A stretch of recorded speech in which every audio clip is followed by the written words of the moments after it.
Distance वगैरह। मैं Anil Suthar, zero mathematics classes के अंदर आप लोगों का हार्दिक अभिनंदन करता हूं।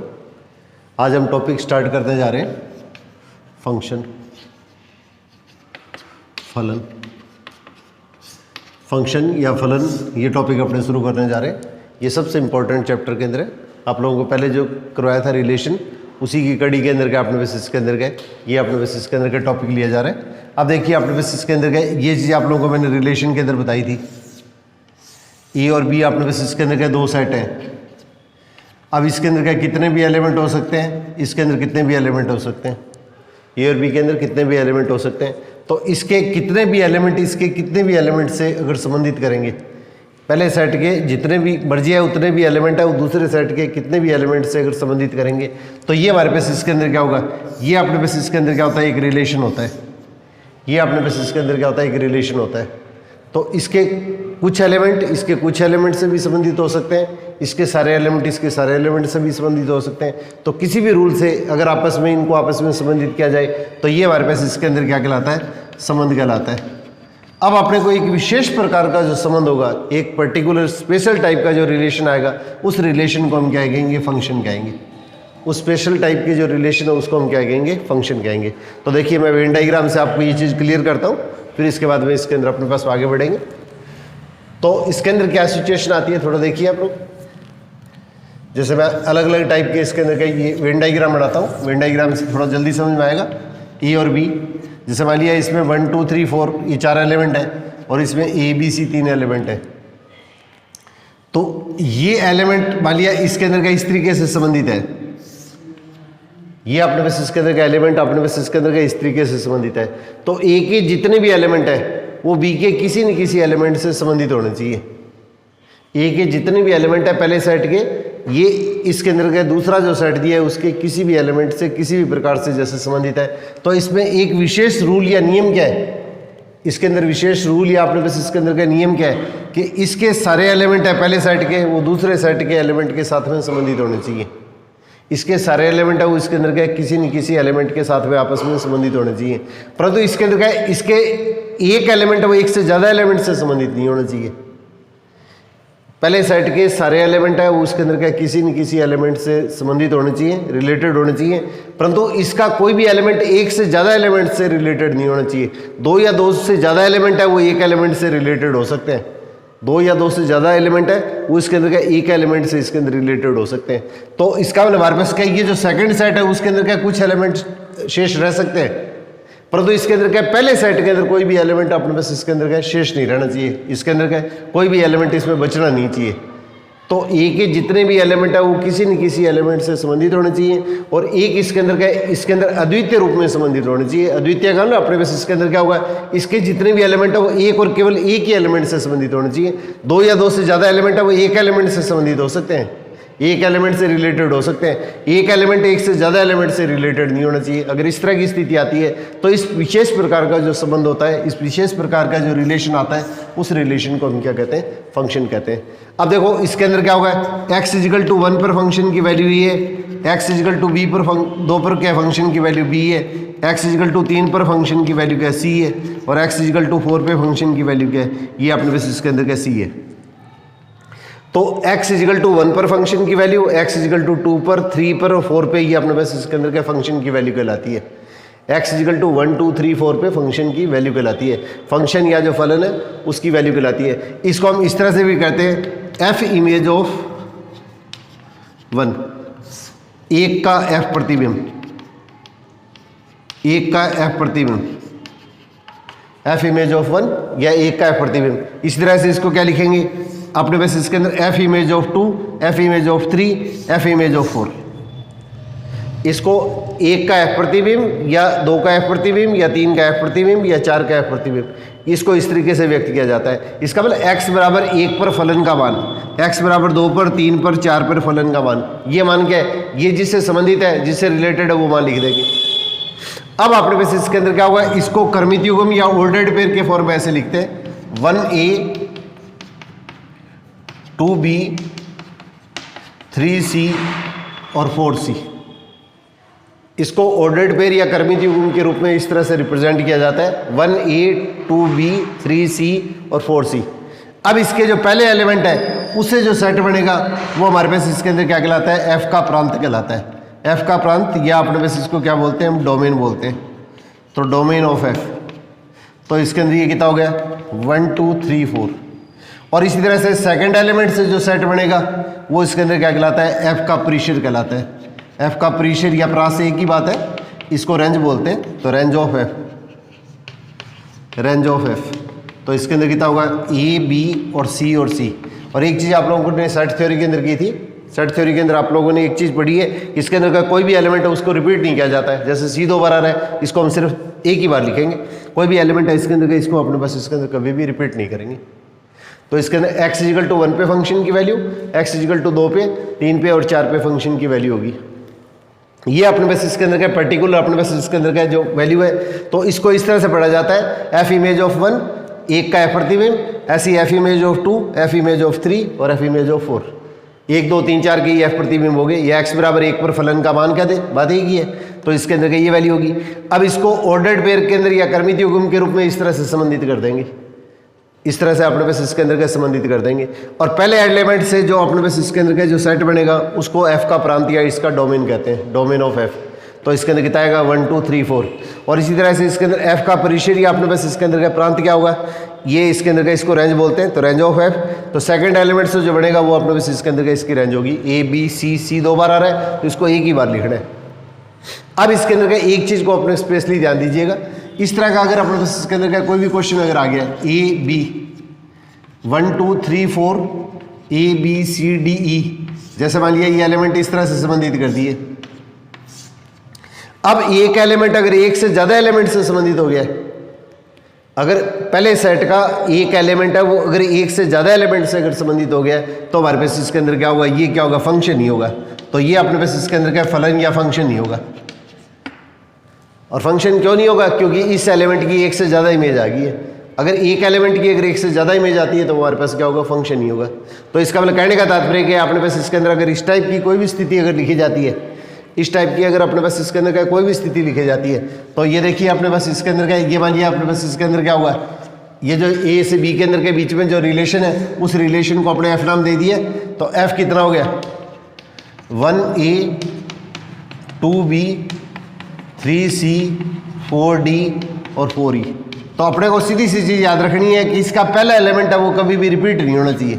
पहला एलिमेंट अगर रिपीट हो रहा है तो वो हमारे पास क्या होगा, सिर्फ एक रिलेशन को रिप्रेजेंट करेगा, फंक्शन को रिप्रेजेंट नहीं करेगा। पहला एलिमेंट है वो इसके अंदर का रिपीट नहीं होना चाहिए। रिपीट होने का मतलब क्या होगा, इस एलिमेंट की इसके अंदर एक से ज़्यादा इमेज होगी, और एक से ज़्यादा इमेज आएगी तो वो अपने पास इसके अंदर क्या होगा, फंक्शन को रिप्रेजेंट नहीं करेगा। अब इसी टाइप से देखिए अपने पास क्या क्वेश्चन के अंदर का ये सिचुएशन दे दी जाती है, A B 1 2 3 4 A B C D, जैसे ये चीज़ लिख दिया मैंने। अब F क्या होगा, A से B पर ये रिलेशन F है तो कितना होगा 1A 2B 3C। अब अगर पहला जो सेट है F अगर A से B पर परिभाषित हो रहा है, F अगर A से B पर परिभाषित हो रहा है, A से B पर अगर डिफाइन हो रहा है, तो पहले सेट के अंदर अगर एक भी एलिमेंट अगर ऐसा आ गया जो किसी एलिमेंट से संबंधित नहीं है तो ये भी क्या होगा, फंक्शन को रिप्रेजेंट नहीं करेगा, ये सिर्फ एक रिलेशन को रिप्रेजेंट करेगा। तो इसमें अपने को दो चीज़ें ध्यान रखनी है, एक विशेष प्रकार का जो रिलेशन है, एक विशेष प्रकार का जो संबंध है कि एक तो इसके अंदर का इसके सारे एलिमेंट है, पहले सेट के सभी एलिमेंट है वो किसी न किसी एलिमेंट से संबंधित होने चाहिए। Every element of A is associate with it, ये इसके अंदर क्या होगा, सेकंड एलिमेंट है उसके अंदर का उसके साथ में संबंधित होना चाहिए, रिलेटेड होना चाहिए। और एक इसके अंदर क्या होगा, यूनिक रिलेटेड होना चाहिए। एक एलिमेंट एक से ज़्यादा एलिमेंट से रिलेटेड नहीं होना चाहिए। कोई भी एलिमेंट है उसके अंदर एक से ज़्यादा एलिमेंट से रिलेटेड नहीं होना चाहिए। बस ये दो ही चीज़ें अपने को ध्यान रखनी है। अगर कोई भी एलिमेंट अगर किसी एलिमेंट से संबंधित नहीं है, पहले सेट का कोई भी एलिमेंट अगर किसी भी एलिमेंट से संबंधित नहीं है तो हमारे पास इसके अंदर क्या होगा, ये फंक्शन ही होगा। और ये एलिमेंट अगर एक से ज़्यादा एलिमेंट से अगर रिलेटेड है तो ये भी अपने पास इसके अंदर क्या होगा, फंक्शन नहीं होगा। तो इसके अंदर क्या दो चीज़ें अपने को स्पेशली इसके अंदर क्या ध्यान रखनी है। अब देखिए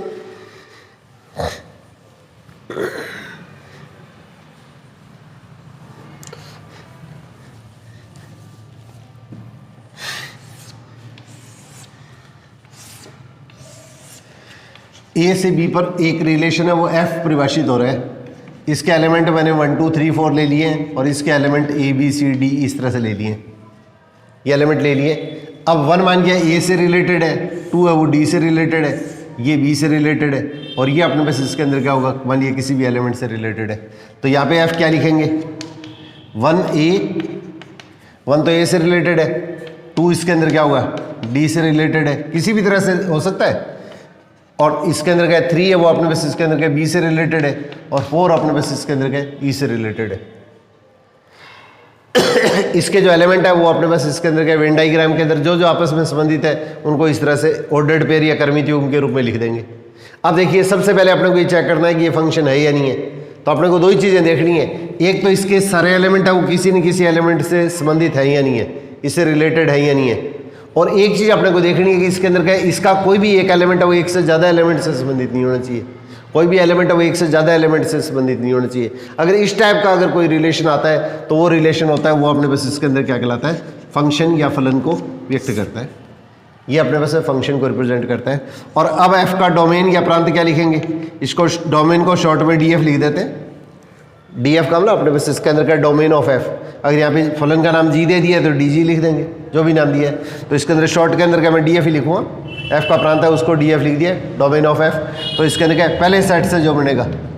अब इसमें ध्यान रखना है कि पहला एलिमेंट है वो रिपीट नहीं होना चाहिए, पहला एलिमेंट अगर रिपीट हो गया इसका मतलब इसके अंदर उस एलिमेंट की एक से ज़्यादा इसके अंदर क्या होगी, इमेज होगी, और एक एलिमेंट की अगर एक से ज़्यादा इमेज होगी तो वो अपने पास इसके अंदर क्या होगा, फंक्शन को रिप्रेजेंट ही करेगा। और इसी तरह से इसके अंदर क्या एफ का पराश या परिसर, उसको बोलते हैं रेंज ऑफ एफ, इसको शॉर्ट में आर एफ लिखा जाता है। तो इसके अंदर क्या आगे अपने पास रूटीन के अंदर डी एफ का मतलब डोमेन और आर एफ है उसके अंदर क्या रेंज, इस फंक्शन का रेंज, इस तरह शॉर्ट में ऐसे ही लेंगे। अब अपने पास इसके अंदर क्या सेकंड एलिमेंट क्या लेंगे, ए डी बी सी, इसको आप ऐसे भी लिख सकते हैं। और फर्स्ट चैप्टर के अंदर आपने सेट थ्योरी के अंदर किया था, इसके जो एलिमेंट है उसको हम किसी भी ऑर्डर में लिख सकते हैं। अपनी सुविधा के लिए हम क्या करते हैं, इसको ए बी सी डी भी लिखा जा सकता है। दो चीज़ें अपने को ध्यान रखनी है, सेट थ्योरी में आपने की थी कि एक तो एलिमेंट है वो रिपीट नहीं होना चाहिए, और इसका ऑर्डर अपने पास इसके अंदर का इसका जो क्रम होता है वो आगे पीछे किसी भी तरह से लिख सकते हैं, जैसे आपको सुविधा लगे उस तरह से इस चीज़ को रिप्रेजेंट किया जा सकता है। तो ये जो पहला सेट होता है वो तो हमारे पास इसके अंदर क्या कहलाता है, इसका डोमेन कहलाता है। और इसके जो एलिमेंट्स है उन एलिमेंट के इमेज जो है इसके प्रतिबिंबों का जो सेट होता है, इसके प्रतिबिंबों का जो सेट होता है, जैसे मैं इसको सी को थोड़ा बाहर लिख लेता हूँ, तो इसके अंदर क्या इसके इमेज जो है प्रतिबिंबों का जो समूचा होता है वो इसके अंदर क्या कहलाती है, इसकी रेंज कहलाती है। और ये पूरा जो दूसरा सेट होता है, ये पूरा दूसरा सेट होता है वो इसके अंदर क्या होता है, इसका कोडोमेन कहलाता है। कोडोमेन या इसको इसका सहप्रांत कहते हैं, ये एफ का सहप्रांत या कोडोमेन कहलाता है। तो पहला सेट होता है वो डोमेन होता है, ये एलिमेंट जिनसे संबंधित है उनका जो सेट बनेगा, ये जो सेट आएगा वो हमारे पास इसके अंदर का इसका ये अपने पास इसके अंदर रेंज या इसका परिसर कहलाएगा। और दूसरा पूरा का पूरा जो सेट होता है वो अपने पास इसके अंदर क्या कहलाता है, इसका कोडोमेन या इसका सहप्रांत कहलाता है। तो इसमें देखिए ये अपने पास इसके अंदर का जो सिचुएशन आपने लिखी है, इसको मैं डायग्राम को थोड़ा सा 1 मिनट के लिए वापस क्लियर करने के लिए दोबारा बना रहा हूँ, थोड़ा सा देखिए ताकि क्वेश्चन के अंदर का ये स्क्रीन के अंदर देखने के अंदर आपको दिक्कत नहीं है। इसको थोड़ा सा मैंने बड़ा डायग्राम बना लिया। ए से बी पर एक रिलेशन इस तरह से डिफाइन हो रहा है, ए बी सी डी 1 2 3 और 4, मैंने सिंपल सा बना लिया, बिल्कुल बीच में क्रॉस ना लेके सीधा सा बना लिया। अब देखिए तो एफ क्या होगा, 1A 2B 3C और 4C। अब इसके अंदर क्या होगा, इसका डोमेन तो क्या आएगा, डोमेन तो प्रांत, तो डोमेन जो आएगा वो तो अपने पास इसके अंदर कितना होगा 1 2 3 4, और इसकी जो रेंज आएगी वो अपने पास इसके अंदर क्या होगी, ये तो इसका प्रांत हो गया एफ का, और ये इसके अंदर क्या होगा, इसका परिसर हो गया रेंज। तो इसके अंदर कितना आएगा ए बी सी, और एलिमेंट को 2 बार नहीं लिखेंगे, ये ध्यान रखना है। पहला एलिमेंट अगर रिपीट हो रहा है तो वो क्या होगा, फंक्शन ही होगा, और दूसरा एलिमेंट इसके अंदर क्या होगा, रिपीट हो सकता है। और ये अपने पास सेकंड जो पूरा पूरा सेट होता है वो इसके अंदर क्या कहलाता है, एफ का सहप्रांत कहलाता है। ये सहप्रांत या इसको कोडोमेन बोलते हैं, ये कोडोमेन ऑफ एफ। तो इसका मतलब हमारे पास ये जो सेट आएगा वो क्या होगा, ए बी सी डी, और ये सेट होता है इसलिए इसके अंदर क्या आता है, कर्ली ब्रैकेट, ये मजला ब्रैकेट आता है, ये ध्यान रखना है, इसके अंदर मजला ब्रैकेट आएगा। अब ये एलिमेंट इसकी तो क्या कहलाती है, इमेज कहलाती है। 1 की एफ इमेज ये है, 2 की एफ इमेज ये है, 3 की एफ इमेज ये है, 4 की एफ इमेज ये है। और इसी तरह से इसको उल्टे क्रम में जब लिखते हैं तो इसको ऐसे लिखा जाता है, ये इस एलिमेंट की क्या कहलाती है, प्री इमेज कहलाती है। इसकी ये तो इमेज है, प्रतिबिंब है, और ये इसकी प्री इमेज या इसका पूर्व प्रतिबिंब कहलाता है। तो इसको लिखा जाता है प्री इमेज ऑफ ए या एफ का पूर्व प्रतिबिंब, एफ इमेज ऑफ ए या अपने पास ए का इसके अंदर पूर्व प्रतिबिंब। तो इसका पूर्व प्रतिबिंब कितना हो गया, 1 हो गया। इस तरह से बी का पूर्व प्रतिबिंब लेंगे, एफ इनवर्स बी, तो इसका बी का पूर्व प्रतिबिंब क्या हुआ, ये अपने पास इसके अंदर 2 हो गया। इस तरह से सी का पूर्व प्रतिबिंब लेंगे, इसकी प्री इमेज लेंगे तो इसके अंदर क्या होगी, 3 और 4। और इसी तरह से डी का पूर्व प्रतिबिंब, इसमें कुछ भी नहीं होगा, तो इसका मतलब इसकी पूर्व प्रतिबिंब क्या लिखोगे, 5। ये इसकी प्री इमेज होगी, ये इसकी प्री इमेज होगी, इस एलिमेंट की प्री इमेज 2 होगी, और इस एलिमेंट की प्री इमेज इसके अंदर क्या होगी, कोई भी नहीं है, तो इसका मतलब ये क्या होगा, 5 होगा। तो इसमें ये चीज़ अपने को स्पेशली ध्यान रखनी है कि इसके अंदर क्या, इसके पहले सेट के सभी एलिमेंट की कोई ना कोई इसमें इमेज या प्रतिबिंब होना चाहिए, और दूसरे सेट में कितने भी एलिमेंट ऐसे हो सकते हैं जिसकी इसमें प्री इमेज नहीं हो। इसके अंदर क्या हो सकता है, इसके अंदर क्या ये एलिमेंट एक्स्ट्रा नहीं हो, और हो सकता है इसके अंदर 5, 7, 10, 20 इसके अंदर एलिमेंट ऐसे हो जिसकी इसके अंदर प्री इमेज या पूर्व प्रतिबिंब विद्यमान नहीं हो। इस तरह की कोई भी स्थिति इसके अंदर बन सकती है। तो इस टाइप के अपने पास इसके अंदर क्या होगा, बस मोटी सी चीज़ है वो, इसके अंदर क्या 2 ही चीज़ें ध्यान रखनी है। एक तो इसके सभी एलिमेंट की इसमें इमेज होनी चाहिए, प्रतिबिंब होना चाहिए, और एक एलिमेंट की एक से ज़्यादा इमेज नहीं होनी चाहिए। तो वो इसके अंदर का जो रिलेशन आएगा वो अपने पास इसके अंदर क्या फंक्शन या फलन को रिप्रेजेंट करेगा।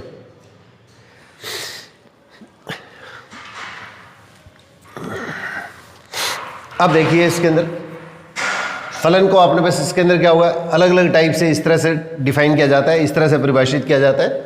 तो इसके अंदर देखते हैं अपने कितने प्रकार के इसके अंदर हमारे पास इसके अंदर क्या ये फंक्शन बनते हैं, काइंड्स ऑफ फंक्शन। तो इसके अंदर क्या होगा, ए से बी, ये जैसे एक फंक्शन है 1 2 3 4 A B C D, A B C D. अब इसके जितने भी एलिमेंट है, अगर एक एलिमेंट सिर्फ एक ही एलिमेंट से संबंधित है, एक एलिमेंट अगर एक ही एलिमेंट से संबंधित है, तो ये जो फंक्शन होता है ये 1 1 फंक्शन कहलाता है। कई बुक में इसको 1 1 ऐसे भी लिख देते हैं, 1 1 फंक्शन, या हिंदी के अंदर इसको 1 1 ही बोल देते हैं, 1 1 ही फलन। तो एक ये डिफरेंट एलिमेंट है, उसकी बी के अंदर क्या डिफरेंट टाइप इमेज है।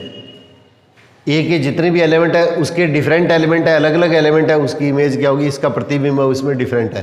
तो different image of A have different type image in B, A के डिफरेंट एलिमेंट की बी के अंदर डिफरेंट इमेज होगी। तो ये जो फंक्शन है वो हमारे पास इसके अंदर क्या कहलाता है, 1 1 फंक्शन या 1 1 ही फलन कहलाता है। अब इसी टाइप से इसके अंदर क्या दूसरा फलन अपने पास इसके अंदर क्या देखिए ये बनता है, दूसरा फलन अपने पास इसके अंदर क्या इस टाइप से बनता है 1 2 3 4 ए बी सी डी।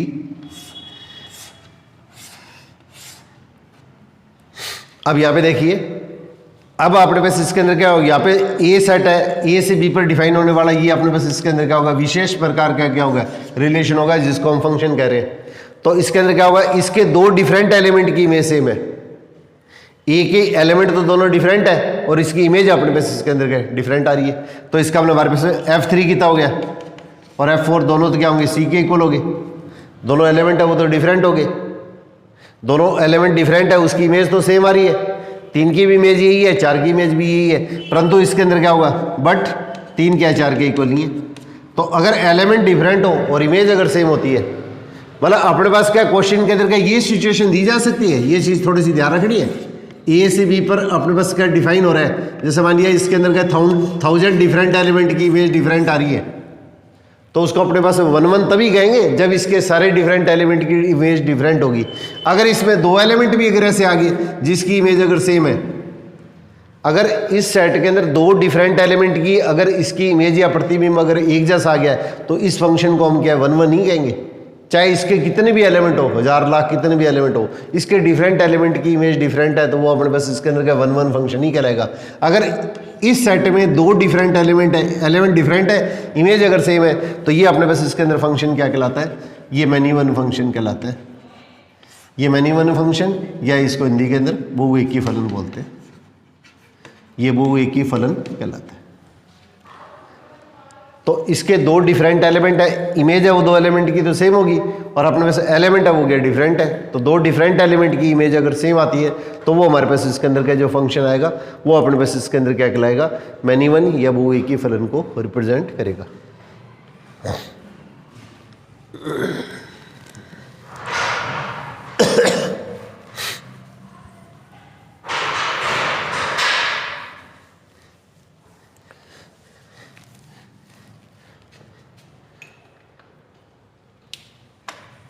अब देखिए ए से बी पर अपने पास इसके अंदर क्या है, ये 1 2 3 4 ABCD जैसे मैंने ये ले लिया। अब फंक्शन दोनों में से एक चीज़ होगी, या तो 1 1 होगा या मैनी वन होगा, एक एक की या बहु एक ही में से एक चीज़ अवश्य होगी। अब इसी टाइप से देखो तीसरे टाइप का अपने पास इसके अंदर का ये चीज़ लेते हैं। अब देखिए ये जैसे सिचुएशन आ गई है, एक तो मैंने ये ले लिया है वेन डाइग्राम, और दूसरा वेन डाइग्राम जैसे इसके अंदर ये ले लिया 1 2 3 4 ABCDE जैसे इस तरह से ले लिए। यहाँ पे अपने पास एलिमेंट है वो एक्स्ट्रा ले लिए, यहाँ पे बी वाले सेट के अंदर कोई भी एक्स्ट्रा एलिमेंट नहीं लिया है, इसको मैं जैसे F1 नाम देता हूँ, इसको F2 नाम दे देता हूँ। ये दो फंक्शन ले लिए। सबसे पहले तो अपने को ये चीज़ चेक कर दी है कि फंक्शन है या नहीं है, तो इसके डिफरेंट एलिमेंट की इमेज डिफरेंट है और एक एलिमेंट की एक से ज़्यादा इमेज नहीं है, तो इसका मतलब ये क्या होगा, फंक्शन को तो रिप्रेजेंट करेगा ही करेगा। अब आपने बस इसके अंदर क्या होगा, देखो ये जैसे सिचुएशन आ रही है, तो इसके सभी एलिमेंट की अगर इसमें प्री इमेज है, जैसे एक की प्री इमेज ही होगी, दो की प्री इमेज या पूर्व प्रतिबिंब ही हो गया, तीन की प्री इमेज या पूर्व प्रतिबिंब ही हो गया, और चार की प्री इमेज ही होगी। तो अगर बी जो सेट है, ए सेट है वो तो क्या कहलाता है, डोमेन कहलाता है, दूसरा वाला सेट होता है वो कोडोमेन या सहप्रांत कहलाता है। तो इसके अंदर क्या होगा, जो सहप्रांत कोडोमेन है उसके सभी एलिमेंट की अगर इसमें प्री इमेज होती है, सभी एलिमेंट की अगर इसमें प्री इमेज होती है, तो ये जो फंक्शन होता है वो हमारे पास में आच्छादक फलन या इसको ओंटो फंक्शन बोलते हैं, इसको ओंटो फंक्शन बोलते हैं। बी के सभी एलिमेंट की अगर इसमें प्री इमेज होगी तो हमारे पास इसके अंदर क्या होगा, ये क्या है सेकंड सेट है वो क्या होगा, सहप्रांत हो गया कोडोमेन। तो इसके सभी एलिमेंट की अगर इसमें प्री इमेज होगी तो हमारे पास इसके अंदर ये फंक्शन है वो आच्छादक फलन या ओंटो फंक्शन कहलाता है। और ओंटो फंक्शन होता है उसको इसके अंदर क्या सर्जेक्टिव फंक्शन भी बोलते हैं, ये सर्जेक्टिव भी कहलाता है। तो ओंटो फंक्शन होता है उसको सर्जेक्टिव भी नाम देता है, ये थोड़ा सा ध्यान रखिएगा कि बाई चांस हिंदी के अंदर कोई अटपटा सा नाम ना आ जाए, तो इसलिए आपको इंग्लिश की टर्म भी जरूर ध्यान रखनी है। अब इसी टाइप से जैसे देखो ये पहले फंक्शन मैंने F1 लिया था, अब इसमें F2 ले रहा हूँ, तो यहाँ पे देखिए इसके अंदर क्या बी क्या है, कोडोमेन या सहप्रांत हो गया। अब अगर इसमें एक भी एलिमेंट अगर ऐसा आ गया जिसका इसके अंदर क्या होगी, प्री इमेज नहीं है, अगर एक भी एलिमेंट अगर ऐसा आ गया, एक से ज़्यादा चाहे कितने भी हो सकते हैं, तो कम से कम अगर एक एलिमेंट भी अगर इसमें ऐसा आ गया जिसकी इसमें पूर्व प्रतिबिंब या पूर्व इमेज नहीं होगी, पूर्व प्रतिबिंब या प्री इमेज नहीं होगी, तो ये जो फंक्शन होता है वो क्या होता है, आच्छादक फलन नहीं होता है। तो इस फलन को हम क्या बोलते हैं, हिंदी के अंदर अंतरक्षेपी फलन बोलते हैं, अंतरक्षेपी फलन, और हिंदी के अंदर क्या, इंग्लिश के अंदर इसको इंटो फंक्शन बोलते हैं। ये तो ओंटो हो गया, ये इसके अंदर क्या इंटो फंक्शन हो गया। तो इसके सभी एलिमेंट की, सहप्रांत के सभी एलिमेंट की अगर इसमें प्री इमेज होगी तो फंक्शन है वो क्या, ओंटो या आच्छादक कहलाएगा। और अगर इस सेकंड सेट में कम से कम एक एलिमेंट ऐसा हो, एटलीस्ट वन एलिमेंट अगर ऐसा एग्जिस्ट करे कि इसकी इसमें प्री इमेज नहीं हो, एक से ज़्यादा कितने भी हो सकते हैं, कम से कम एक एलिमेंट जरूरी है, तो इसके अंदर कहेगी जो अपने पास इसके अंदर का जो फंक्शन है उस फंक्शन को हम अंतरक्षेपी या इंटो फंक्शन कहेंगे। अब देखिए अपने पास इसके अंदर का ये फंक्शन है, तो इसके डिफरेंट एलिमेंट की इसमें इमेज क्या आ रही है, डिफरेंट आ रही है। तो इसका मतलब हमारे पास ये जो फंक्शन होगा वो इसके अंदर क्या होगा, ये एक एक की आच्छादक फलन हो गया, तो इसको 1 1 ओंटो फंक्शन कहेंगे, 1 1 ओंटो फंक्शन कहेंगे। और इसी तरह से देखो इसके डिफरेंट एलिमेंट की इमेज क्या आ रही है, डिफरेंट आ रही है, तो डिफरेंट एलिमेंट की डिफरेंट आ रही है, तो इसका मतलब ये तो क्या होगा, एक एक की हो गया, एक एक की आपने बस इसके अंदर क्या 1 1, परंतु इस एलिमेंट की इसमें प्री इमेज नहीं है। और सहप्रांत या कोडोमेन उसका एक एलिमेंट भी अगर ऐसा आ गया जिसकी इसमें प्री इमेज नहीं है, तो वो हमारे पास में फंक्शन क्या होगा, ये इसके अंदर क्या 1 1 इंटो फंक्शन को रिप्रेजेंट करेगा। इसके डिफरेंट एलिमेंट की इमेज डिफरेंट है, तो इसका मतलब हमारे पास क्या 1 1 हो गया। और इसके अंदर अगर एक भी एलिमेंट सहप्रांत में, कोडोमेन में अगर ऐसा हुआ जिसकी प्री इमेज इसमें नहीं होगी, तो वो फंक्शन अपने पास इसके अंदर क्या होगा, ओंटो फंक्शन को रिप्रेजेंट नहीं करेगा। ओंटो फंक्शन या आच्छादक को रिप्रेजेंट नहीं करता है, इसका मतलब ये क्या होगा, अंतरक्षेपी या इंटो फंक्शन को रिप्रेजेंट करेगा। तो फंक्शन हमारे पास इसके अंदर क्या, या तो 1 1 होगा या मैनी 1 होगा, या अपने पास इसके अंदर ऑनटो या आच्छादक होगा, या अंतरछेपी या इंटू होगा। 4 तरह की स्थितियां इसके अंदर बनती है। अब इसी टाइप से देखो दूसरे तरह की जैसे स्थिति लेते हैं,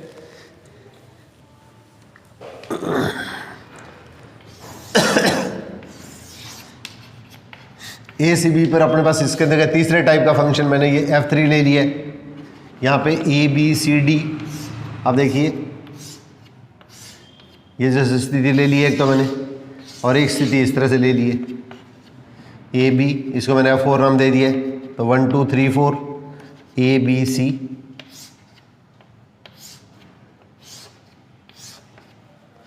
अब देखो इसके 2 डिफरेंट एलिमेंट है, एक है उसकी इसके अंदर क्या होगी, इमेज सेम आ गई, तो इसका हमारे पास ये फंक्शन क्या आएगा, बहु एक ही, या अपने पास इसके अंदर क्या होगा, मैनी 1 होगा। दोनों स्थितियों में सेम है, इसके 2 डिफरेंट एलिमेंट है पहले सेट के, उसकी इमेज क्या आ रही है, सेम आ रही है। तो 2 डिफरेंट एलिमेंट की इमेज सेम आएगी तो वो इसके अंदर बहु एक ही है, मैनी 1 हो गया। अब आपने को ये चेक करना है कि इसके अंदर ऑन टू है या N2 है, तो इस सेट के अंदर तो क्या हो रहा है, ये जो सेट है अपने पास इसके अंदर आ रहा है बहु एक ही या मैनी 1, बहु एक ही। और अब आपने पास देखो इसके अंदर क्या, ये बी जो सेकंड सेट होता है उसको क्या बोलते हैं, सहप्रांत या कोडोमेन बोलते हैं। तो इसके सभी एलिमेंट की अगर इसमें प्री इमेज है, सभी एलिमेंट किसी न किसी एलिमेंट से अगर संबंधित है, तो हमारे पास ये फंक्शन क्या होगा, अपने पास इसके अंदर आच्छादक फलन कहलाएगा। तो इसको अपने पास क्या क्वेश्चन के अंदर क्या कहेंगे, मैनी 1 ऑनटो फंक्शन कह देंगे। और यहाँ पे पहले वाली पोजीशन है उसमें F3 के अंदर क्या होगा, ये तो 2 डिफरेंट एलिमेंट की इमेज सेम आ गई है, तो वो एक मैनी 1 हो गया। परंतु इसके अंदर देखो ये एक एलिमेंट ऐसा है जिसकी इसमें पूर्व प्रतिबिंब या प्री इमेज नहीं है, तो इसका मतलब ये जो फंक्शन होगा वो अपने पास क्या होगा, आच्छादक नहीं होगा, आच्छादक या ऑनटो नहीं होगा। इसका मतलब हमारे पास इसके अंदर क्या होगा, ये अंतरछेपी हो गया, ये अंतरछेपी, या इसको इंटू फंक्शन कह देंगे। तो 4 टाइप की अपने पास स्थिति बनती है, या तो एक एक ही होगा या बहु एक ही होगा, और उसके अंदर क्या होगा, आच्छादक और अंतरछेपी दोनों में से एक स्थिति होगी। तो 4 टाइप की टोटल अपने पास इसके अंदर स्थितियां बनती है। 1 1 मैनी 1 में से एक जरूर होगा, और आच्छादक और अंतरछेपी जो है 1 1 ऑनटो और इंटो में से एक अपने पास में अवश्य होगा।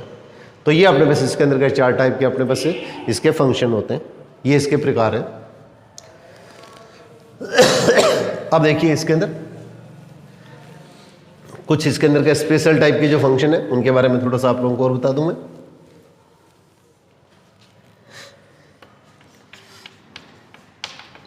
एफ एक्स इजिकल टू, जैसे सिंपल सबसे पहले ये लेते हैं, f x is equal to x ले लिया, f x is equal to x ले लिया, एफ एक्स इजिकल टू अपने पास इसके अंदर एक्स ले लिया। तो इसका मतलब हमारे पास इसके अंदर क्या होगा, ये ए से अपने पास सपोज करो ए से एक फलन डिफाइन हो रहा है, ए से बी पर या ए से ए पर अपने पास इसके अंदर किसी भी टाइप से फलन डिफाइन हो रहा है। अब देखो इसके अंदर 1 2 3 4, तो यहाँ पे एक्स की जगह 1 लिखेंगे तो वैल्यू क्या आएगी 1, एक्स की जगह 2 लिखेंगे तो वैल्यू क्या आएगी 2, 3 लिखेंगे तो 3, 4 लिखेंगे तो 4। तो आप लोगों ने रिलेशन में भी ये चीज़ की थी कि इसके जितने भी एलिमेंट है उसकी इमेज अगर सेम होती है, इस एलिमेंट की ए से ए पे जो डिफाइन हो रहा है, अगर ये रिलेशन ए से ए पे डिफाइन हो रहा है तो इसके जितने भी एलिमेंट है उसकी इमेज अगर सेम एलिमेंट होता है, तो इसका मतलब हमारे पास इसके अंदर क्या, ये ए से ए पे डिफाइन हो रहा है, और डिफाइन कैसे हो रहा है, इस तरह से डिफाइन हो रहा है, f x is equal to x. तो इस तरह का जो फंक्शन होता है ये, और इसके अंदर क्या लिखेंगे, for all x belongs to A के प्रत्येक मान के लिए निशान जो होता है उसको फॉर ऑल बोला जाता है। तो इसके अंदर एक्स के जितने भी एलिमेंट है उसकी इमेज अगर सेम एलिमेंट होता है, तो ये जो अपने पास इसके अंदर का जो फंक्शन होता है ये आइडेंटिटी फंक्शन कहलाता है, ये आइडेंटिटी फंक्शन या इसके अंदर तत्समक फलन कहलाता है। उसके अंदर अपने पास इसके अंदर इसको क्या किया था, रिलेशन के अंदर इसको आइडेंटिटी रिलेशन नाम दे दिया था, इसके अंदर का ये फंक्शन है तो इसलिए इसके अंदर का इसको आइडेंटिटी फंक्शन दे दिया। एक स्पेशल टाइप का जो रिलेशन होगा उसी को हम क्या बोलते हैं, फंक्शन बोलते हैं। स्पेशल टाइप का जो रिलेशन होता है उसी को हम क्या बोलते हैं, फंक्शन बोलते हैं। और ये जो चीज़ होती है ए से ए पे डिफाइन होने वाला, वैसे के वैसे सपोज करो अपने पास इसके अंदर क्या होगा, दूसरा फंक्शन है उसके अंदर क्या, देखो जैसे अपने पास इसके अंदर क्या हुआ, ये बी से बी पे डिफाइन हो रहा है, और इस फंक्शन को मैंने जैसे सपोज करो जी मान लिया, बी से बी पर डिफाइन हो रहा है। अब यहाँ पे भी एलिमेंट क्या ले लिए, 1 2 3 ले लिए, और इसमें 1 2 3 ले लिए। तो 1 की इमेज 1 है, 2 की इमेज 2 है, 3 की इमेज 3 है। तो यहाँ पे अपने पास इसके अंदर क्या है, ये जी क्या हो गया, ये बी से बी पे डिफाइन हो रहा है, और इसमें क्या लिखेंगे, जी एक्स इजिकल टू, या जी वाई लिख लो, कुछ भी लिख सकते हैं हमने। इसमें पहले ये फंक्शन लिखेंगे, इसका एलिमेंट लिखेंगे, और ये अपने पास इसके अंदर क्या वाई हो गया, और 4 ऑल वाई एलिमेंट किसका हुआ, अपने पास जो पहला सेट है उसका एलिमेंट। यहाँ पे फंक्शन को नाम अपने पास कुछ भी दिया जा सकता है, एफ दे दे, जी दे दे, एच दे दे, कुछ भी दे दे। तो इसके अंदर का एक चीज़ अपने को थोड़ी सी स्पेशली ध्यान रखनी है, ये चीज़ इसके अंदर रिलेशन में नहीं आई थी, ये चीज़ फंक्शन में आई है, इसलिए मैं आप लोगों को ये चीज़ समझा रहा हूँ।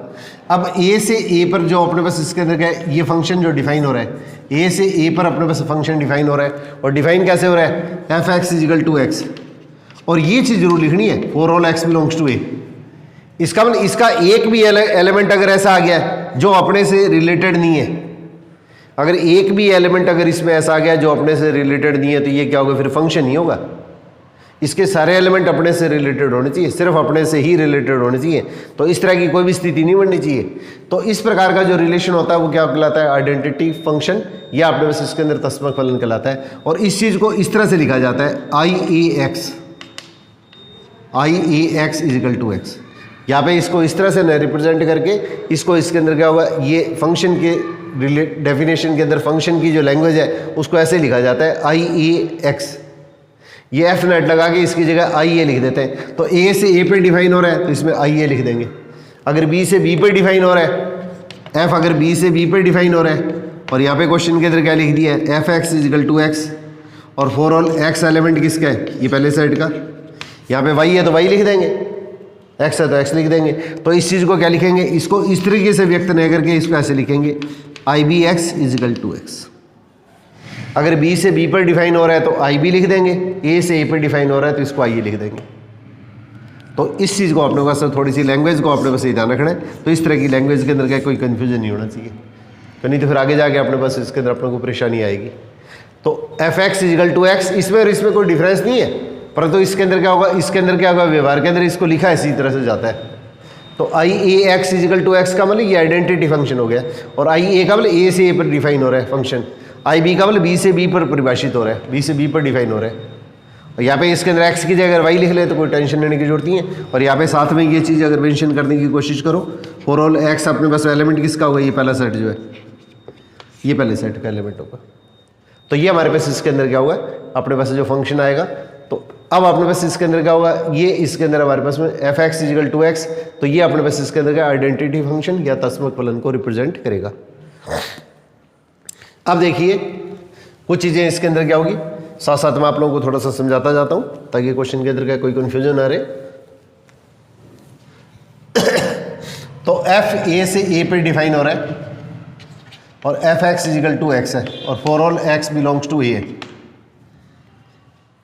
F x is equal to x है। अब इसका अगर ग्राफ खींचेंगे, इसका अपने पास अगर ग्राफ अगर अपने पास इसके अंदर खींचेंगे तो x की वैल्यू, ए की जो भी वैल्यू अपने को दी जाएगी वो वैल्यू लेंगे। तो x की वैल्यू अपने पास इसके अंदर क्या होगी, यहाँ पे अपने पास इसके अंदर अपनी ओर से अगर आपको ये चीज़ नहीं दी जाती है, अगर ये चीज़ नहीं दी जाती है तो उस स्थिति के अंदर x की वैल्यू हम अपनी ओर से क्या कुछ भी ले सकते हैं। अगर आपको ये अगर सेट दिया नहीं है तो उस स्थिति के अंदर क्या अपने पास ये जो ए की वैल्यू है इसके अंदर अपने पास क्या कोई भी वैल्यू सिलेक्ट कर सकते हैं, जीरो कर सकते हैं, प्लस कर सकते हैं, माइनस कर सकते हैं, रूट में कर सकते हैं, डेसिमल में कर सकते हैं, पी अपॉन क्यू टाइप से कर सकते हैं। तो इसके अंदर क्या होगा, इसका जो ग्राफ आएगा वो अपने पास इसके अंदर इस तरीके से आएगा, इसका जो ग्राफ आएगा वो अपने पास इसके अंदर इस तरह से आएगा। तो 0 पे 0, 1 पे 1, 2 पे 2, 3 पे 3, 4 पे 4, इस तरह से, इस तरह -1 पे -1, -2 पे -1, -3 पे -3। तो इसका जो ग्राफ आएगा तो ये अपने पास इसके अंदर क्या होगा, आइडेंटिटी फंक्शन हो गया, ये अपने पास इसके अंदर आइडेंटिटी फंक्शन हो गया या तस्मक फलन हो गया। तो तस्मक फलन है या आइडेंटिटी फंक्शन है, तो इसके अंदर क्या होगा, इसका जो ग्राफ आएगा वो इसके अंदर का इस तरीके से आएगा। और एक चीज़ अपने को थोड़ी सी स्पेशली ध्यान देनी है कि x की जिस वैल्यू के लिए फंक्शन डिफाइन होगा, x की जिस वैल्यू के लिए फंक्शन डिफाइन होता है वो इसका डोमेन कहलाता है, वो f का प्रांत या डोमेन कहलाता है। तो इसको डोमेन को मैं शॉर्ट में df लिख रहा हूँ, डोमेन को df लिख रहा हूँ। तो x की वैल्यू अपनी ओर से क्या ले सकते हैं, 0 प्लस माइनस कुछ भी ले सकते हैं, तो 0 प्लस माइनस कुछ भी ले सकते हैं। तो इसलिए इसके अंदर का इसका डोमेन क्या होता है, r होता है। और इसमें एक चीज़ अपने पास में ध्यान रखिएगा, माइनस इनफाइनाइट से प्लस इनफाइनाइट के बीच की जो वैल्यू होती है ये r होती है। इसमें इनफाइनाइट और माइनस इनफाइनाइट इंक्लूड नहीं होते, r के अंदर क्या है, माइनस इनफाइनाइट और प्लस इनफाइनाइट इंक्लूड नहीं होते। ये बड़ी से बड़ी वो वैल्यू है जो अपने लिए ज्ञात करनी संभव नहीं है, और ये छोटी से छोटी वो वैल्यू जो अपने लिए ज्ञात करनी संभव नहीं है, और जो चीज़ ज्ञात करनी संभव नहीं है वो चीज़ क्या होगी, डिफाइन नहीं होगी, वो परिभाषित नहीं होगी। तो माइनस इनफाइनाइट और प्लस इनफाइनाइट ये दोनों इंक्लूड नहीं करते हैं, इसके बीच की कोई वैल्यू हो सकती है, तो उसी को हम क्या बोलते हैं, आर बोलते हैं। ये रियल नंबर का सेट होता है, वास्तविक संख्याओं का समुच्चय। तो इसका डोमेन हमारे पास क्या होगा, आर होगा। इसका मतलब हमारे पास इसके अंदर क्या होगा, अपने को क्वेश्चन के अंदर दिया कुछ भी जा सकता है, परंतु अपने पास यहाँ पे क्वेश्चन के अंदर अपने को अगर जब ज्ञात करना पूछा जाए इसका डोमेन क्या आएगा, तो इसका डोमेन क्या हुआ, डोमेन अपने पास आर लेंगे। और एफ एक्स की जो वैल्यू होती है, एफ एक्स की जो वैल्यू होती है वो अपने पास इसके अंदर क्या कहलाती है, इसकी रेंज कहलाती है। तो रेंज ऑफ एफ क्या होगी, एफ एक्स की वैल्यू लिख लो। सबसे पहले एफ एक्स की जो वैल्यू आती है वो वैल्यू लिख लो। एफ एक्स की अपने पास क्या क्वेश्चन के अंदर जो वैल्यू आएगी वो वैल्यू लिख लेंगे। और एक्स एलिमेंट किसका है, एक्स एलिमेंट पहले सेट का, भी एक्स तो एलिमेंट पहले सेट का होगा, एफ एक्स एलिमेंट क्या होगा, दूसरे सेट का होगा। जैसे देखो मैं वेन डायग्राम से फिर वापस थोड़ी सी चीज़ क्लियर कर दूं, ये आर से आर पे डिफाइन हो रहा है। ये तो एक्स तो एलिमेंट इसका होगा, और इसके एलिमेंट की जो इमेज आएगी ये अपने पास इसके अंदर क्या होगा, एक्स एक्स होगा। ये जो एलिमेंट आएगी इसका जो इमेज का सेट आएगा, इसके प्रतिबिंबों का जो समुच्चय आएगा वो हमारे पास इसके अंदर क्या होगा, इसकी रेंज होगी। आर एफ का मतलब ये रेंज, ये इसका परिसर हो गया। तो ये अपने पास इसके अंदर क्या होगा, अपने पास इसके अंदर इसका परिसर हो गया। तो अपने पास एफ एक्स की वैल्यू, और एक्स एलिमेंट किसका है, एक्स एलिमेंट किसका है, ये अपने पास अभी लिखा है। एक्स की जिस वैल्यू के लिए फंक्शन परिभाषित होगा, डिफाइन होगा, वो वैल्यू ही हमारे पास इसके अंदर क्या कहलाती है, इसका डोमेन कहलाती है। तो इस और इसके अंदर का इसकी रेंज क्या होगी, एफ एक्स की वैल्यू। तो एफ एक्स की वैल्यू किसके इक्वल है, एक्स के इक्वल है। एफ एक्स की वैल्यू एक्स के इक्वल है, तो इसका मतलब और एक्स है वो अपने पास इसके अंदर क्या है, वही डोमेन है। तो इसलिए अपने पास इसके अंदर क्या होगा, इसका जो परिसर आएगा वो भी हमारे पास में आर के इक्वल आएगा।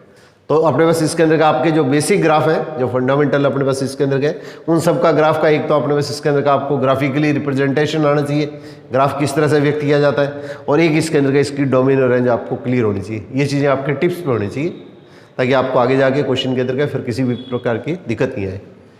थोड़ा सा एक बार आप अभ्यास करेंगे, एक दिन के लिए या 2 दिन के अंदर आप थोड़ी सी हल्की सी रीडिंग लगाओगे, तब आपकी सारी चीज़ें क्लियर हो जाएंगी। तो इसके अंदर क्या होगा, ये आइडेंटिटी फंक्शन है, तस्मक फलन है, उसका डोमेन और रेंज दोनों क्या होंगे, आर होंगे। इसका डोमेन और रेंज आर होंगे। और ये इसका जो ग्राफ आएगा वो इसके अंदर क्या होगा, इसके साथ में क्या 45 डिग्री का एंगल बनाता है।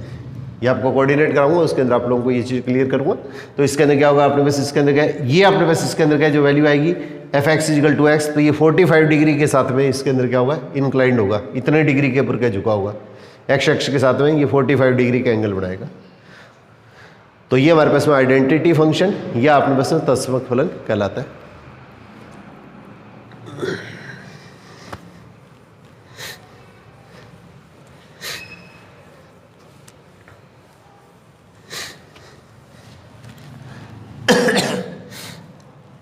अब इसी टाइप से f x is equal to modulus x दे दिया, f x is equal to modulus x दे दिया। तो मॉडुलस एक्स की डेफिनेशन क्या होती है, एक्स 0 और 0 से बड़ा तब तो एक्स आएगी, और एक्स 0 से छोटा है तो क्या होगी, माइनस एक्स आएगी। इसके अंदर का थोड़ा सा स्पेशली ध्यान रखना है, यहाँ पे एक्स 0 और 0 से बड़ा है जब तो एक्स आएगा, एक्स 0 से छोटा है तो क्या होगा, यहाँ पे नेगेटिव निशान लगने का मतलब ये मान नेगेटिव नहीं होता है, ये ध्यान रखना। तो एक्स नेगेटिव है तो इसका मतलब नेगेटिव को नेगेटिव से मल्टीप्लाई करेंगे तो वैल्यू क्या बनेगी, पॉजिटिव बनेगी। तो इसके अंदर क्या, जैसे मैंने आप लोगों को कल भी बताया था, 3 का मॉडुलस ये हो गया, -3 आ गया, तो ये एक्स है, ये नेगेटिव है, तो नेगेटिव है तो इसको नेगेटिव को माइनस से मल्टीप्लाई कर देंगे। यहाँ पे तो एक्स ही है और यहाँ पे एक्स अपने पास इसके अंदर कितना होगा, -3 हो गया, तो -3 को माइनस से मल्टीप्लाई कर देंगे तो अपने पास इसके अंदर वैल्यू कितनी आ जाएगी, 3 आ जाएगी। -3 को माइनस से मल्टीप्लाई कर देंगे तो वैल्यू क्या होगी, 3 आ जाएगी। तो इसके अंदर हमेशा एक ही रिजल्ट अपने को याद रखना आप लोग, मॉडुलस एक्स है वो हमेशा क्या होता है, 0 और 0 से बड़ा होता है। Modulus x greater than equal to 0, इसको मापांक एक्स, मापांक फलन बोलते हैं, मापांक फलन या मॉडुलस फंक्शन, मापांक फलन या मॉडुलस फंक्शन बोला जाता है। तो ये टर्म्स जो होती है ना, इंग्लिश पढ़ी थोड़ी कंपेरेटिवली ईजी होती है, तो इसके अंदर क्या थोड़ा सा इसके अंदर क्या इन टर्म्स का अपने पास भी ध्यान रखने की कोशिश करो।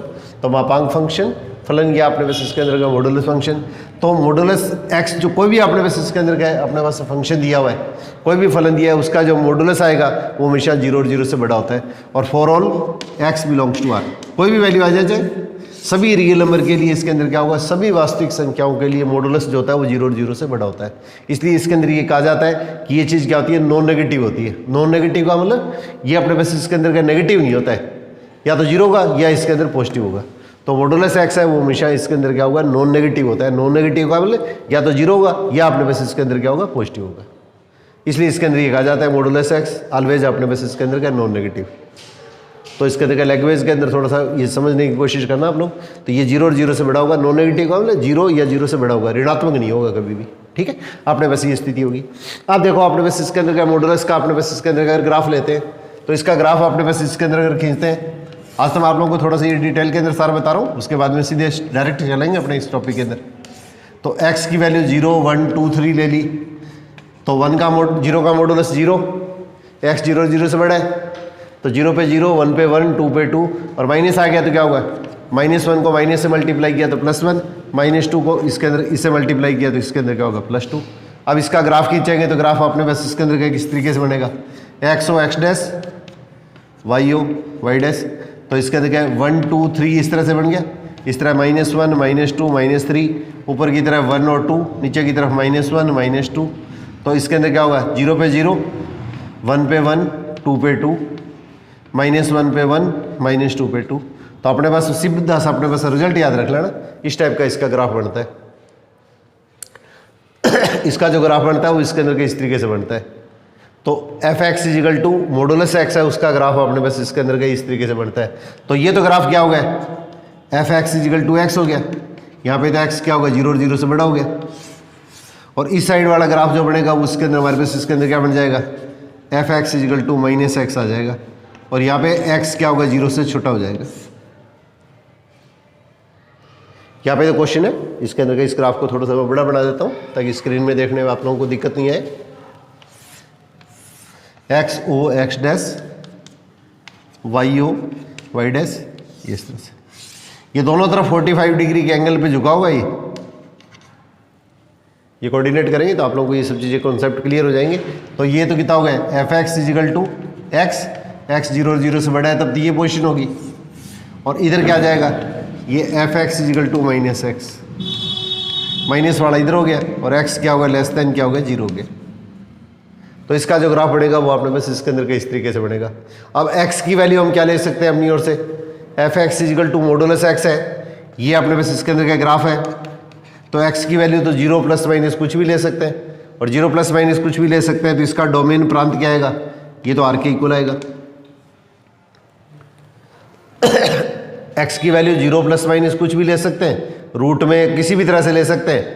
तो जनरली क्या है, ग्राफ जब अपने पास इसके अंदर खींचते हैं ना तो इसमें रूट की वैल्यू अपने पास इसके अंदर क्या लेते नहीं है, परंतु ली जा सकती है।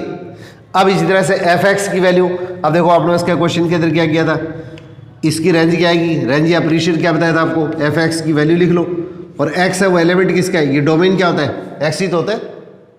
इसका जो डोमेन है, एक्स के जिस मान के लिए फंक्शन डिफाइन होगा वही डोमेन होता है। इसका मतलब हमारे पास इसके अंदर एक्स बिलोंग्स टू क्या लिख देंगे अपने पास, आर। अब इसकी वैल्यू कितनी है, मॉडुलस एक्स, और एक्स अपने पास इसके अंदर क्या होगा, आर का एलिमेंट हो गया। और मॉडुलस एक्स अभी मैंने आप लोग को यहाँ पे लिखा था, मॉडुलस एक्स हमेशा क्या होता है, modulus x always greater than equal to 0।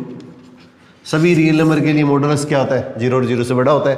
तो इसका मतलब हमारे पास इसकी जो एफ एक्स की वैल्यू आएगी वही हमारे पास क्या होगी, रेंज कहलाएगी। तो इसका मतलब हमारे पास क्या होगा, चाहे प्लस है चाहे माइनस है, ये वैल्यू 0 और 0 से बड़ी होगी। अब 0 और 0 से बड़ी होगी तो इस चीज़ को अपने पास क्या क्वेश्चन के अंदर कैसे लिखेंगे, इसको इस तरीके से लिखते हैं, दो तरीके में से जैसे आपको ईजी लगे वैसे लिख लेना। तो 0 to इन्फिनिटी, 0 तो इंक्लूड होगा, इन्फिनिटी इसके अंदर इंक्लूड नहीं होगा। या इसी चीज़ को दूसरे शब्दों में ऐसे लिखा जा सकता है, आर पॉजिटिव यूनियन 0,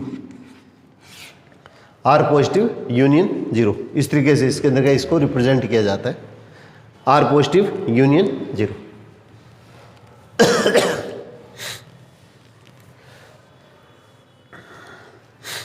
अब ये चीज़ अपने को स्पेशली ध्यान रखनी है कि अपने को दोनों तरीके आपको क्लियर होने चाहिए कि आपको ऑप्शन किसी भी फॉर्म में आ सकता है पेपर के अंदर। कॉम्पिटिटिव पॉइंट से एमसीक्यू वाली जो क्वेश्चन आते हैं उसके अंदर ऑप्शन इस तरह से भी आ सकता है, ऑप्शन अपने पास इस तरीके से भी आ सकता है। तो आर पॉजिटिव का ना हमारे पास क्या होगा, ये वास्तविक धनात्मक संख्या है, रियल पॉजिटिव नंबर, और इसमें 0 इंक्लूड है।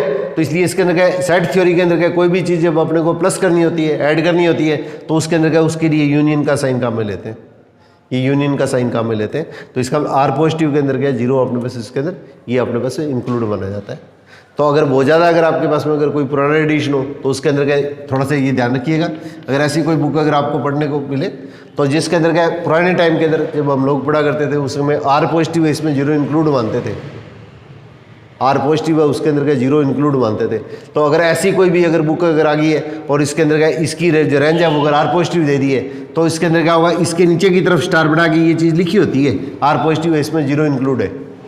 अगर ऐसी बाई चांस अगर कोई भी बुक अगर आपके सामने आए तो उस चीज़ के अंदर का ये चीज़ स्पेशली ध्यान रखिएगा। तो इसके अंदर का इंटरनेशनल सिस्टम ऑफ यूनिट है ना, जो ऐसा ही सिस्टम है उसके अंदर का लेटेस्ट के अंदर का इस चीज़ को अडॉप्ट किया गया, इस चीज़ को अडॉप्ट नहीं माना जाता है। ये आर पॉजिटिव है इसमें जीरो इंक्लूड नहीं मानते। अब आर पॉजिटिव है इसके अंदर जीरो इंक्लूड नहीं मानते तो इसको इस तरीके से लिखा जाता है आर पॉजिटिव यूनियन जीरो। ये इंटरनेशनल सिस्टम ऑफ यूनिट है, अंतर्राष्ट्रीय स्तर के ऊपर जो आपने बस इसके अंदर का ये जो सिस्टम है इसके अंदर का उसके अंदर आर पॉजिटिव है इसमें जीरो शामिल नहीं माना जाता है। तो इसलिए इसको इस तरीके से लिखा जाएगा। इस तरीके से अगर आप लिख देते हैं तो आपका क्वेश्चन है वो क्रॉस मान लिया जाएगा। बाई चांस अगर कोई पुरानी बुक अगर आपने पढ़ी है और इसका आंसर अगर ये दे रखा है, इसका मतलब इसने आर पॉजिटिव है उसके अंदर जीरो इंक्लूड मानते हुए क्वेश्चन के अंदर आंसर लिखा है, फिर उस बुक को अगर आप जब भी पढ़ो तो उसके अंदर जीरो मानते इसके अंदर इंक्लूड मानते हुए ही पढ़ेंगे। तो अब लेटेस्ट के अंदर 15-20 साल से इसके अंदर इस तरह की पोजीशन इसके अंदर आ नहीं रही है। तो ये लेटेस्ट के अंदर जो ऐसा ही सिस्टम है उसी के हिसाब से अपने पास में अपना आंसर आता है।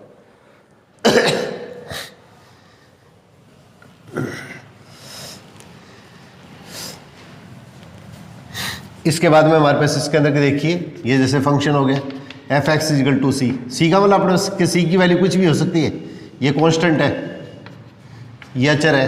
अचर का मतलब अपने पास इसके अंदर क्या जीरो प्लस माइनस कोई भी वैल्यू हो सकती है। जीरो प्लस माइनस अपने पास क्या क्वेश्चन के अंदर कोई भी वैल्यू हो सकती है। तो इसका मतलब हमारे पास इसके अंदर क्या हुआ, ये पहला सेट है, ये दूसरा सेट है, इसमें कितने भी एलिमेंट दे दिए 0, -1, -2, +1, +2, तो सबकी इमेज क्या आएगी, एक ही एलिमेंट आएगी। सबकी इमेज क्या आएगी, ये सेम ही एलिमेंट सी आएगी। ये सी कुछ भी हो सकता है, जीरो भी हो सकता है, प्लस भी हो सकता है, माइनस भी हो सकता है, कुछ भी हो सकता है। ये सी की वैल्यू अपने पास क्या क्वेश्चन के अंदर कुछ भी हो सकती है। तो इसके अंदर हमारे पास यहाँ पे सी दिया तो सी लिखेंगे, 2 दिया तो 2 लिखेंगे, 0 दिया तो 0 लिखेंगे, -2 दिया तो -2 लिखेंगे। अब बाकी इसके अंदर एलिमेंट कुछ भी हो सकते हैं। इसमें डॉट डॉट कर दिया, इसमें डॉट डॉट कर दिया है। तो इसलिए हमारे पास में एक्स की वैल्यू आप कुछ भी लेंगे तो अपनी ओर से जो वैल्यू लेंगे, एक्स की कोई भी वैल्यू जो अपनी ओर से सिलेक्ट करेंगे तो 0 प्लस माइनस कुछ भी सिलेक्ट कर सकते हैं। तो वो इसके अंदर क्या कहलाता है, इसका डोमेन कहलाता है। तो ये जो फंक्शन आपको दे रखा है उसका डोमेन या इसका प्रांत क्या हो गया, ये अपने पास इसके अंदर आर हो गया। और एफ एक्स की जो वैल्यू हुई क्या होती है, इसकी रेंज होती है। तो इसके सभी एलिमेंट की इमेज कितनी है, ये सी है। तो इसका मतलब इसकी जो रेंज आएगी वो अपने पास इसके अंदर क्या लिखोगे, सी लिखो। इसका कोडोमेन तो आपको कुछ भी दिया जा सकता है, इसका सहप्रांत है वो आपको कुछ भी दिया जा सकता है। यहाँ पे इसका कोडोमेन या सहप्रांत है वो इसके अंदर कुछ भी दिया जा सकता है। ये अपने पास इसके अंदर आर होगा। हो सकता है क्वेश्चन के अंदर आपको इसके अंदर का इसको फिक्स कर दे, आपको ये जो सेट है उसके अंदर क्या 0 +1 -1 +2 -2 इतने ही एलिमेंट दे दिए। तो अगर क्वेश्चन अगर आपको दे दिया है तो अपने पास डोमेन वो आएगा, और अगर आपने को नहीं दिया है तो इसके अंदर हमारे पास क्या डोमेन है वो अपने पास इसके अंदर क्या होगा, आर हो जाएगा। और इसके अंदर क्या रेंज जो आएगी वो इसके अंदर क्या होगी, इस एलिमेंट की सभी का प्रतिबिंब या इमेज है क्या, अपने को वो लेना है। तो सी है, सी का मतलब 0 प्लस माइनस कुछ भी हो सकता है। तो सभी एलिमेंट की इमेज अगर एक ही एलिमेंट होता है तो ये जो फंक्शन होता है उसको हम कांस्टेंट फंक्शन बोलते हैं।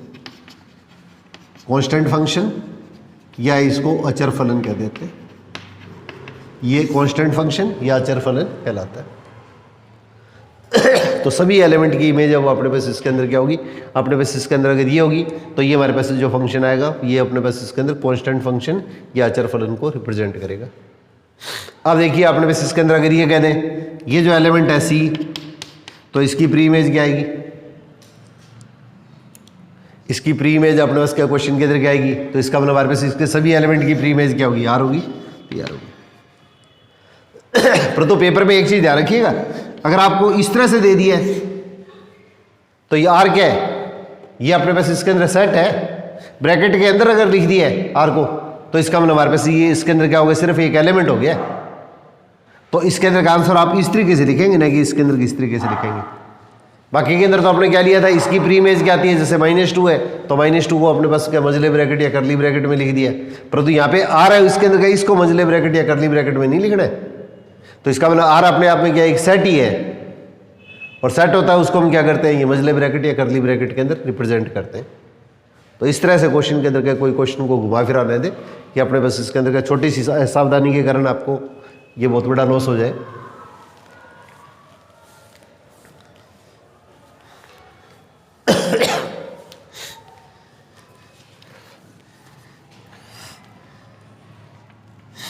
इसके बाद में ये फंक्शन आता है एफ एक्स इजिकल टू, ये महत्तम पूर्णांक फलन कहलाता है, महत्तम पूर्णांक फलन। इसको ग्रेटेस्ट इंटीजर फंक्शन कहते हैं, ग्रेटेस्ट इंटीजर फंक्शन। ये थोड़ा सा इंपॉर्टेंट है, ध्यान रखिएगा आप लोग। थोड़ा सा इसके बारे में आप लोगों को मैं थोड़ा क्लियर कर दूं पहले। ग्रेटेस्ट इंटीजर फंक्शन या महत्तम पूर्णांक फलन होता क्या है? अब देखो आपने बस इसके अंदर क्या है, ये मान लिया इस तरह की कोई वैल्यू दे दी है, एफ एक्स इजिकल टू 2.3 दे दी है। तो 2.3 का मतलब क्या होगा? 2 + 0.3, 2 + 0.3। तो इसके अंदर क्या है, ये डेसिमल से पहले वाला पार्ट होता है, इसको हम क्या बोलते हैं? ये अपने बस इसके अंदर क्या है, इसको पूर्णांश कहा जाता है, इसको पूर्णांश या कैरेक्टरिस्टिक बोलते हैं। ये कैरेक्टरिस्टिक या पूर्णांश कहलाता है। डेसिमल से पहले वाला जो पार्ट होता है वो इसका पूर्णांश या इसका कैरेक्टरिस्टिक कहलाता है। और इसी तरह से डेसिमल वाला जो पार्ट होता है वो इसके अंदर क्या होगा? इसका अपूर्णांश या इसका भिन्नांश कहलाता है। इसको मेंटिसा बोलते हैं।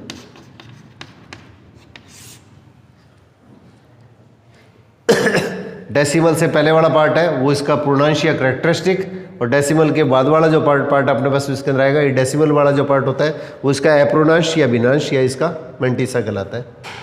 ये इसका मेंटिसा कहलाता है। और हमेशा अपने पास क्वेश्चन के अंदर दिया गया है, ये अपने पास पूर्णांक क्या होता है? इंटीजर होता है, पूर्णांक इंटीजर होता है। तो ग्रेटेस्ट इंटीजर फंक्शन, तो अपने पास इसके अंदर का ये जो वैल्यू दी हुई है, इस पॉइंट को अपने पास छोड़ देंगे। तो इसके अंदर क्या 2.3 है, उसका ग्रेटेस्ट इंटीजर या महत्तम पूर्णांक अपने पास इसके अंदर क्या आएगा? 2 के इक्वल आएगा।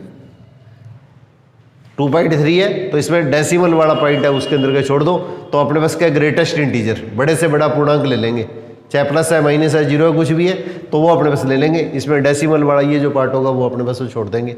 तो 2.3 है, उसका ग्रेटेस्ट इंटीजर क्या होगा? महत्तम पूर्णांक अपने पास इसके अंदर ये चीज़ बन गई है। अब इसी तरह से देखो इसके अंदर क्या, मैं 2-3 क्वेश्चन लेता हूँ तो आपको क्लियर हो जाए एग्जाम्पल के तौर पर। अब देखिए अपने पास इसके अंदर क्या 3.18 ले लिया है, इसका मतलब कितना होगा? 3 + 0.18। तो ये तो क्या होगा? इसका पूर्णांश या कैरेक्टरिस्टिक हो गया। और डेसिमल वाला पार्ट क्या होगा? इसका मेंटिसा या पूर्णांश या भिन्नांश हो गया। तो अब अपने को इसको छोड़ देना है, तो इसकी वैल्यू कितनी होगी? 3 के इक्वल आ जाएगी। इसकी वैल्यू अपने पास क्या क्वेश्चन के अंदर क्या होगी? 3 के इक्वल आ जाएगी। अब अगर अपने पास इसके अंदर क्या ये वैल्यू सपोज करो 4 दे दी है, तो 4 + 0.0, तो डेसिमल वाला पार्ट तो इसके अंदर है ही नहीं, तो इसका मतलब अपने पास इसके अंदर क्या होगा? ये वैल्यू क्या होगी? सीधी 4 के इक्वल रह जाएगी। ये वैल्यू अपने पास सीधी इसके अंदर 4 के इक्वल रह जाएगी। अब इसी टाइप से देखिए, अब एफ एक्स इजिकल टू -2.4 दे दिया, तो -2.4 का मतलब क्या है? -2 -0.4 आ गया।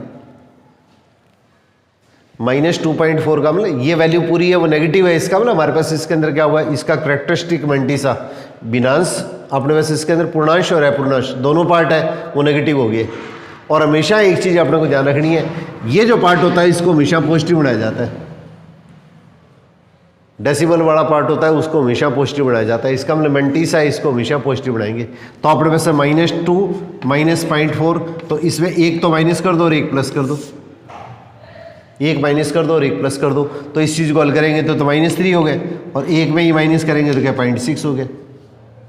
और इसको किस तरीके से लिखेंगे? इसको इस तरीके से लिखेंगे 3 बार 0.6। ये माइनस यहाँ पे नहीं लगाएंगे। अगर मैं 3.6 के आगे नेगेटिव लगाता हूँ तब तो इसका ये दोनों नेगेटिव हो गए, जबकि ये तो पॉजिटिव है और ये नेगेटिव है, तो इसका मतलब हमारे पास इसके अंदर क्या लिखेंगे? इसको इस तरीके से लिखेंगे, 3 के ऊपर तो क्या बार लगा दिया, इसका मतलब ये वैल्यू तो नेगेटिव होगी और ये वैल्यू अपने पास का क्वेश्चन के अंदर क्या होगी? पॉजिटिव होगी। और ग्रेटेस्ट इंटीजर फंक्शन होता क्या है? अपने को इस पॉजिटिव वाले पार्ट को इसके अंदर डेसिमल वाले पार्ट को छोड़ देंगे, तो इसका मतलब हमारे पास ये वैल्यू जो आएगी वो किसके इक्वल आ जाएगी? -3 के इक्वल आ जाएगी। ये -3 के इक्वल आ जाएगी। ऐसे ही 1-2 एग्जाम्पल और देख लिए आप लोग। ये जैसे -1.2 ले लिया, तो इसका मतलब -1 और -0.2। अब अपने पास इसके अंदर क्या होगा, इसी चीज़ को अपने पास क्या क्वेश्चन के अंदर क्या लिख सकते हैं, -2 + 0.8। एक इसमें माइनस कर दो और एक प्लस इसमें कर दो, एक इसमें माइनस कर दिया और एक इसमें प्लस कर दिया, तो इसका मतलब -2 + 0.8 क्या होता है, -1.2 हो गया। तो इस पार्ट को अपने पास से छोड़ देंगे, तो इस पार्ट को छोड़ देंगे तो इसके अंदर क्या होगा, ये अपने पास इसके अंदर क्या होगा, -1.2 है, उसका ग्रेटेस्ट इंटीजर या महत्वपूर्णांक अपने पास क्या आएगा, -2 के इक्वल आएगा। ये अपने पास वैल्यू जो आएगी वो -2 के इक्वल आएगी। इसी तरह से क्वेश्चन के अंदर अगर सपोज कीजिए अपने पास वैल्यू इस तरह से आ गई है, -0.2 आ गया, तो इसका मतलब हमारे पास ये वैल्यू नेगेटिव है, ये वैल्यू भी नेगेटिव है, तो इसको कैसे लिखेंगे, -1 + 0.8। -0.2 क्या हो गया, -1 + 0.8, और इस पार्ट को छोड़ दो आप, तो इसको छोड़ देंगे तो क्या होगा, अपने को तो इसके अंदर क्या लेना है, महत्वपूर्णांक, ग्रेटेस्ट इंटीजर लेना है। तो डेसिमल होता है वो इंटीजर नहीं होता है, पूर्णांक नहीं होता है, तो इसलिए हमारे पास इसके अंदर क्या होगा, इसको छोड़ देंगे तो इसकी वैल्यू जो आएगी वो -1 के इक्वल आ जाएगी। अब अपने पास देखिए इसके अंदर का इसका ग्राफ किस तरह से लिया जाता है। एक बार आप लोगों को थोड़ा सा डिटेल के अंदर क्लियर कर रहा हूँ, फिर इसके बाद मैं डायरेक्ट आपके ग्राफ लिया करूँगा मैं। ये ग्रेटेस्ट इंटीजर फंक्शन है, तो इसको अपने पास इसके अंदर क्या किस तरीके से डिफाइन करेंगे, x जैसे इसके अंदर क्या होगा, सपोज करो 0 और 0 से 1, 0 और 0 से बड़ा है और 1 से छोटा ले लिया है, x की वैल्यू 1 और 1 से बड़ी, 2 से छोटी ले लिए, x की वैल्यू 2 और 2 से बड़ी, 3 से छोटी ले लिए, इस तरह से केस ले लिए अपने। इस तरह से माइनस में ले लिए, x की वैल्यू क्या होगी, -1 और इससे बड़ी और 0 से छोटी ले लिए, -2 और इससे बड़ी और -1 से छोटी ले लिए, -3 और इससे बड़ी और -2 से छोटी ले लिए। इस तरह के आपने उसका 4-5 केस ले लिए ताकि क्वेश्चन आपको थोड़ा सा क्लियर हो जाए। अब इस चीज़ को थोड़ा सा समझने की कोशिश कीजिए आप लोग। यहाँ पे क्वेश्चन के अंदर का आपने को इसकी वैल्यू लिखनी है, तो x की वैल्यू अगर 0 लिखेंगे तो 0 आएगा, 0.1, 0.2, 0.3, 0.4 कुछ भी लिखेंगे तो ये वैल्यू आपने इसके अंदर के 0 ही आएगी। अब इस तरह से 1 लिखेंगे तो 1 आएगा, 1.1, 1.2, 1.3, 1.4 कुछ भी लिखेंगे, x की वैल्यू अगर ये लिखेंगे तो इसके नल करने पर क्या होगा, इसका महत्वपूर्णांक या ग्रेटेस्ट इंटीजर 1 आएगा। अब x की वैल्यू यहाँ से लेके यहाँ तक 2 लिखेंगे तो भी 2 आएगा, 2.1, 2.2, 2.3, 2.4, 2.9 तक कुछ भी आ गया तो इसके अंदर वैल्यू क्या लिखेंगे, 2 लिखेंगे, और इस तरह से इसके अंदर कितनी आएगी, 3 आ जाएगी। अब इस तरह से देखो इसके बीच में जैसे वैल्यू ले ली है 0.5, मैंने इन दोनों के बीच के अंदर एक एग्जाम्पल के तौर पे ये वैल्यू ले ली है, तो इसका मतलब हमारे पास इसके अंदर ये कितना हो गया, -1 + 0.5। इसका ग्रेटेस्ट इंटीजर ये छोड़ देंगे तो इसके अंदर वैल्यू क्या आ जाएगी, -1 आ जाएगी, तो ये वैल्यू अपने पास इसके अंदर -1 होगी। अब इसी टाइप से देखो इसके अंदर क्या होगा, ये जैसे सपोज करो ये -1 और -2 के बीच की वैल्यू ले लिए, तो -1 और -2 के बीच की वैल्यू मैंने जैसे ये ले ली है -1.4, तो कितना हो गया, -2 + 0.6। ये नेगेटिव लगने का मतलब क्या होगा, इसका मतलब ये दोनों पार्ट है वो नेगेटिव है, डेसिमल वाला पार्ट भी नेगेटिव है और ये पूर्णांश जिसमें डेसिमल नहीं आ रहा वो भी पार्ट अपने पास में नेगेटिव है, तो इसका मतलब ये तो -2 हो गया, ये 0.6 हो गया, तो इसका मतलब -1. ये अपने पास इसके अंदर क्या होगा, और -1.4 इसके अंदर क्या लिखेंगे, ये डेसिमल वाला पार्ट तो छोड़ देंगे तो इसकी वैल्यू क्या आ जाएगी, -2 के इक्वल आ जाएगी, और इसी तरह से इसके अंदर क्या होगा, -3 के इक्वल आ जाएगा। अब इसका देखिए अपने पास ग्राफ किस तरह से खींचना है, इसका ग्राफ आपने बस इसके अंदर किस तरह खींचना है, ये ग्राफ अपने पास अब एनसीईआरटी की जो बुक है ना उसके अंदर +1 वाली बुक के अंदर दे रखे, एनसीईआरटी वाली बुक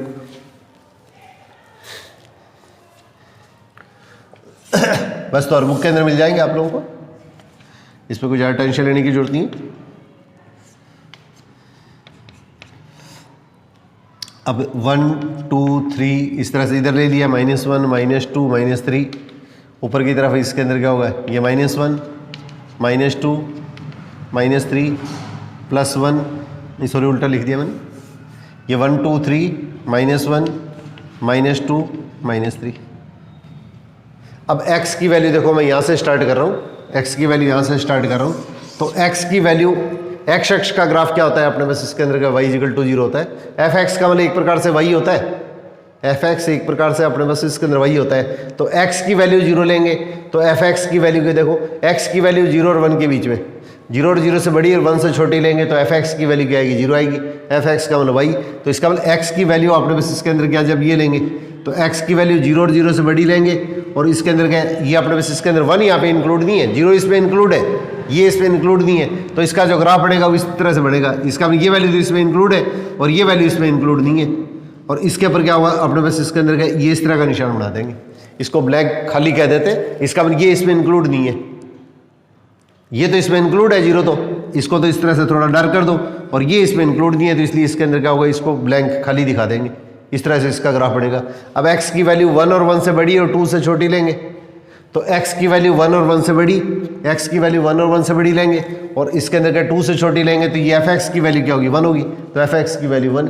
तो x की वैल्यू अपने बस इसके अंदर क्या है 1 और 1 से बड़ी वैल्यू लेंगे और 2 से छोटी लेंगे। इसका मतलब ये तो इंक्लूड है और ये वैल्यू इसमें इंक्लूड नहीं है, ये वैल्यू तो इसमें इंक्लूड है और ये वैल्यू इसमें इंक्लूड नहीं है, तो इसलिए इसके अंदर क्या इसकी वैल्यू क्या आएगी, 1 आएगी। इस तरह से x की वैल्यू 2 और 2 से बड़ी और 3 से छोटी लेंगे, तो x की वैल्यू 2 और 2 से बड़ी और 3 से छोटी लेंगे, तो fx का मतलब y की वैल्यू कितनी आएगी 2, तो 2 की सीध के अंदर आ जाओ, तो 2 की सीध में, तो x की वैल्यू 2 और 2 से बड़ी, और इसके अंदर क्या ये इसमें 3 इंक्लूड नहीं है, तो इसके अंदर क्या ये ओपन इंटरवल ऐसे दिखा देंगे। इसका मतलब ब्लैंक का मतलब ये शामिल है, ये शामिल है, इसकी वैल्यू 2 आ गई। इस तरह से इसके अंदर इससे बड़े वाली वैल्यू लेनी है, तो अपने बस इसके अंदर क्या बड़ी वाली वैल्यू ले सकते हैं। अब x की वैल्यू 3 और 3 से बड़ी, अब x की वैल्यू अपने पास इसके अंदर क्या 3 और 3 से बड़ी और इसके अंदर क्या 4 से छोटी, तो उस स्थिति के अंदर ये fx क्या है, ये y हो गया एक प्रकार से, तो ये वैल्यू 3 होगी, तो 3 की सीधी आ जाओ, तो यहाँ से लेके यहाँ तक, तो ये वैल्यू इसमें इंक्लूड नहीं है, ये वैल्यू तो इसमें इंक्लूड है, ये वैल्यू इसमें इंक्लूड नहीं है। अब इसी तरह से इसके अंदर क्या इधर वाली वैल्यू, तो इसके अंदर क्या ये देखो x की वैल्यू -1 से 0, तो -1 से 0 लेंगे, तो -1 से 0 लेंगे, मैं इसको ऊपर लिख लेता हूँ, तो -1 ये हो गया, तो -1 से 0 लेंगे, तो इसके अंदर क्या इसकी वैल्यू अपने पास इसके अंदर कितनी आएगी -1 ये हो गया, ये अपने पास इसके अंदर क्या -1 हो गया। अब अपने पास इसके अंदर क्या ये वैल्यू तो इसमें इंक्लूड है और ये वैल्यू इसमें इंक्लूड नहीं है, तो इसलिए इसके अंदर क्या होगा, इसको ये ब्लैंक खाली दिखा देंगे, ये तो इंक्लूड है, ये इसमें इंक्लूड नहीं है।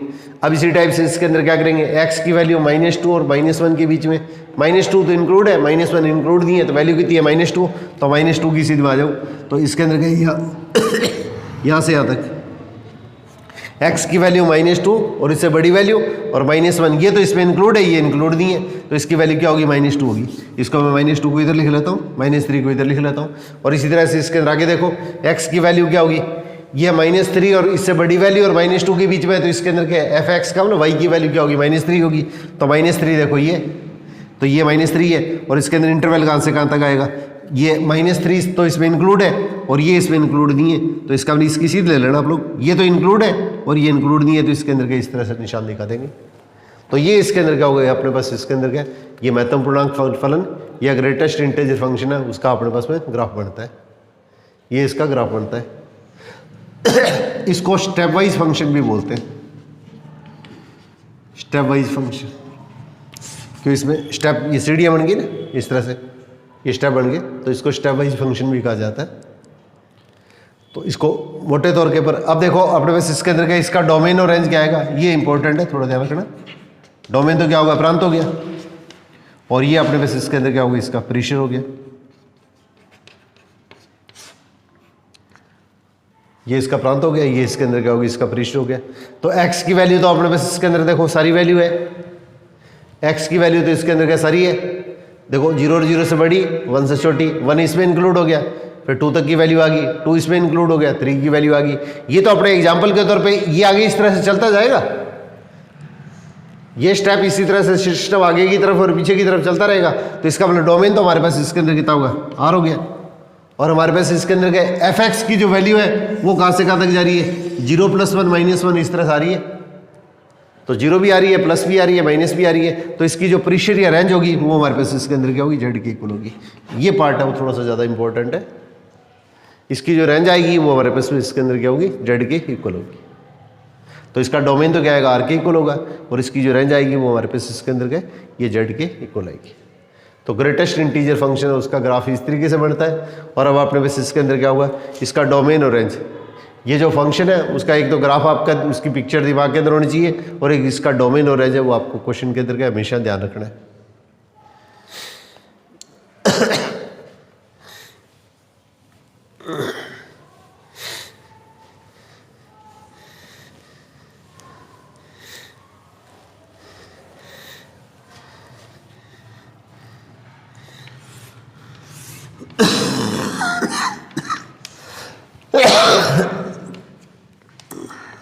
अब इसी तरह से सिग्नम फंक्शन, सिग्नम फंक्शन, इसको हिंदी में भी सिग्नम फंक्शन ही बोलते हैं। सिग्नम, बाई चांस कोई बुक के अंदर हो सकता है उसका नाम कोई और को मिल जाए, इंग्लिश वाली टर्म आपको जरूर याद रखनी है। हिंदी में हो सकता है कोई हिंदी ग्रंथ अकादमी से उठा के ऐसा नाम डाल दें कि जो आपने कभी इसके अंदर सुना ही नहीं हो, ठीक है। तो इसलिए इसके अंदर का सिग्नम फंक्शन, तो इसकी डेफिनेशन क्या होती है, x अपॉन मॉडुलस x और मॉडुलस x अपॉन x। अगर x 0 के इक्वल नहीं है तब तो ये होता है, और अगर x 0 के इक्वल होता है तो इसके अंदर क्या होता है, 0 होता है। मॉडुलस x में x से भाग दे दो या x में मॉडुलस x से भाग दे दो, जब x 0 के इक्वल नहीं है तब तो ये होता है, और 0 के इक्वल है तो इसके अंदर क्या होता है, 0 के इक्वल होता है। अब अपने पास इसके अंदर क्या, ये चीज़ें अपने पास NCERT की जो +1 की बुक है उसमें इस तरीके से दे रखा है, x अगर 0 से छोटा होगा तब तो इसकी वैल्यू -1 आएगी, x अगर 0 के इक्वल है तो इसके अंदर 0 आएगा, और x अगर 0 से बड़ा होगा तो इसके अंदर वैल्यू क्या आएगी, 1 आएगी। x अपने पास इसके अंदर क्या, देखो मैं जैसे ये लिख रहा हूँ x अपॉन मॉडुलस x, तो इसके अंदर क्या होगा, ये अगर x 0 से बड़ा है जब तो क्या लिखेंगे, x लिखेंगे। भी x अगर 0 से बड़ा है तो मॉडुलस x क्या होता है, x होता है, तो x में x से डिवाइड किया तो कितना हो गया, 1 आ गया। तो x 0 से बड़ा है जब तो अपने पास हल करने फिर क्या हुआ है, ये वैल्यू आ जाएगी, और 0 पे है तब इसके अंदर क्या, ये चीज़ अपने को दी हुई है। और इसी तरह से अगर x 0 से छोटा होता है तो अपने पास क्या क्वेश्चन के अंदर क्या लिखते हैं, x 0 से बड़ा है जब तो ये x आता है, और x 0 से छोटा होता है तो क्या होता है, -x होता है। तो इस चीज़ को क्या लिखेंगे अपने, ऊपर तो x का x, और यहाँ पे x 0 से छोटा है तो इसकी जगह क्या लिखेंगे, -x, तो ये वैल्यू कितनी होगी, -1 होगी। तो ये चीज़ और ये चीज़ एक ही बात है, मतलब डेफिनेशन प्रॉपर ये होती है, उसको आगे जब सिंप्लीफाई करते हैं तो रिजल्ट ही आता है। तो अपने पास में NCERT की जो +1 है उसके अंदर क्या, बुक के अंदर क्या ये चीज़ नहीं देंगे, ये चीज़ दी हुई है। तो इस चीज़ को भी थोड़ा सा कॉन्सेप्ट को ध्यान रखना, तो ये अपने पास इसके अंदर क्या होगी, वैल्यू होगी। अब इसी तरह से इसका डोमेन देखो, इसके अंदर पहले तो इसका ग्राफ खींचते हैं, तो ग्राफ खींचेंगे तो क्या 0 पे तो वैल्यू क्या होगी, 0 होगी, ये अपने पास इसके अंदर पॉइंट आ गया, 0 पे तो वैल्यू 0 होगी। अब इसी तरह से x की वैल्यू जब 0 से बड़ी होगी, x की वैल्यू 0 से बड़ी होगी तब तो इसकी वैल्यू क्या आएगी, 1 आएगी। तो और fx है वो क्या एक प्रकार से y होता है, इसमें कंफ्यूज होने की जरूरत नहीं है आपको, fx एक प्रकार से y ही है। तो इसके अंदर क्या, ये वैल्यू कितनी होगी, 1 होगी, ये वैल्यू अपने पास इसके अंदर क्या, -1 होगी। तो x अपने पास इसके अंदर 0 से बड़ा x की वैल्यू ये, तो x 0 से अपने पास इसके अंदर बड़ी है तब तो इसके अंदर क्या होगा, इसका ग्राफ जो आएगा वही आएगा। भी fx = ये जैसे स्टेप आ रहा है तो fx = अपने पास इसके अंदर ये होगा। एक चीज़ मैं आप लोगों को थोड़ा सा बीच के अंदर बताना भूल गया, आप लोगों को थोड़ा सा मैं 1 मिनट के लिए बता दूं, fx = c है, fx एक प्रकार से क्या, y है, fx = एक प्रकार से y है। जैसे मैंने आपको स्टार्टिंग करवाई थी उस समय इसके अंदर क्या, ये 9th और 10th के ग्राफ के अंदर ये चीज़ की थी अपने, x अक्ष का जो अपने पास इसके अंदर का ग्राफ होता है, x अक्ष का अपने पास इसके अंदर का ग्राफ होता है वो क्या, y = 0 होता है, y अक्ष का ग्राफ क्या होता है, x = 0 होता है, उल्टा होता है, x अक्ष का ग्राफ y = 0 और y अक्ष का ग्राफ क्या होता है, x = 0। तो इसके अंदर क्या होगा, y = कुछ भी है, अगर प्लस है तब तो ये ऊपर आएगा, और माइनस है तो इसके अंदर क्या होगा, नीचे आएगा। अब ये डिस्टेंस अगर c है, c का मतलब कुछ भी हो सकती है, c की वैल्यू 2 है तो 2 आ जाएगी, 3 है तो 3 हो जाएगी, प्लस है तो ऊपर आ जाएगा, और ये अगर अपने पास इसके अंदर वैल्यू नेगेटिव है तो इसके अंदर इसके नीचे आ जाएगा। तो ये अपने पास इसके अंदर 9th और 10th का जो पोर्शन आपको करवाया था उसके अंदर की ये चीज़ मैंने क्लियर की थी। तो इसी तरह से अपने पास इसके अंदर क्या होगा, ये इसके अंदर fx का मतलब y, तो ये 1 कब आएगा, 1 और 1 से ये अपने पास है, तो x जब 0 और 0 से बड़ा है जब तो हमारे पास इसके अंदर का ग्राफ इस तरह से बनेगा, और ये अपने पास इसके अंदर का 0 से बड़ा है, 0 इसमें इंक्लूड नहीं है, तो 0 इसमें इंक्लूड नहीं है तो इसलिए इसके अंदर क्या करेंगे, ये इसके अंदर का जो ग्राफ दिखाएंगे उसको इस तरीके से दिखाते हैं, इसका मतलब ये पॉइंट इसमें इंक्लूड नहीं है, ऐसे ये पॉइंट अपने पास इसके अंदर का इसके अंदर इंक्लूड नहीं है।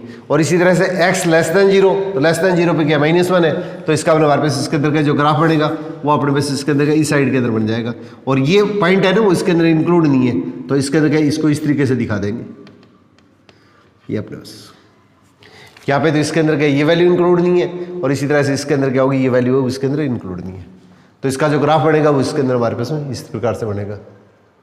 सीधा ग्राफ के ऊपर क्या जनरली क्वेश्चन बहुत कम लिए जाते हैं, परंतु बाई चांस अगर कोई क्वेश्चन ले लिया जाए तो थोड़ा सा आपको ध्यान होना चाहिए कि इसके अंदर का इसका ग्राफ किसका कौन सा ग्राफ होता है।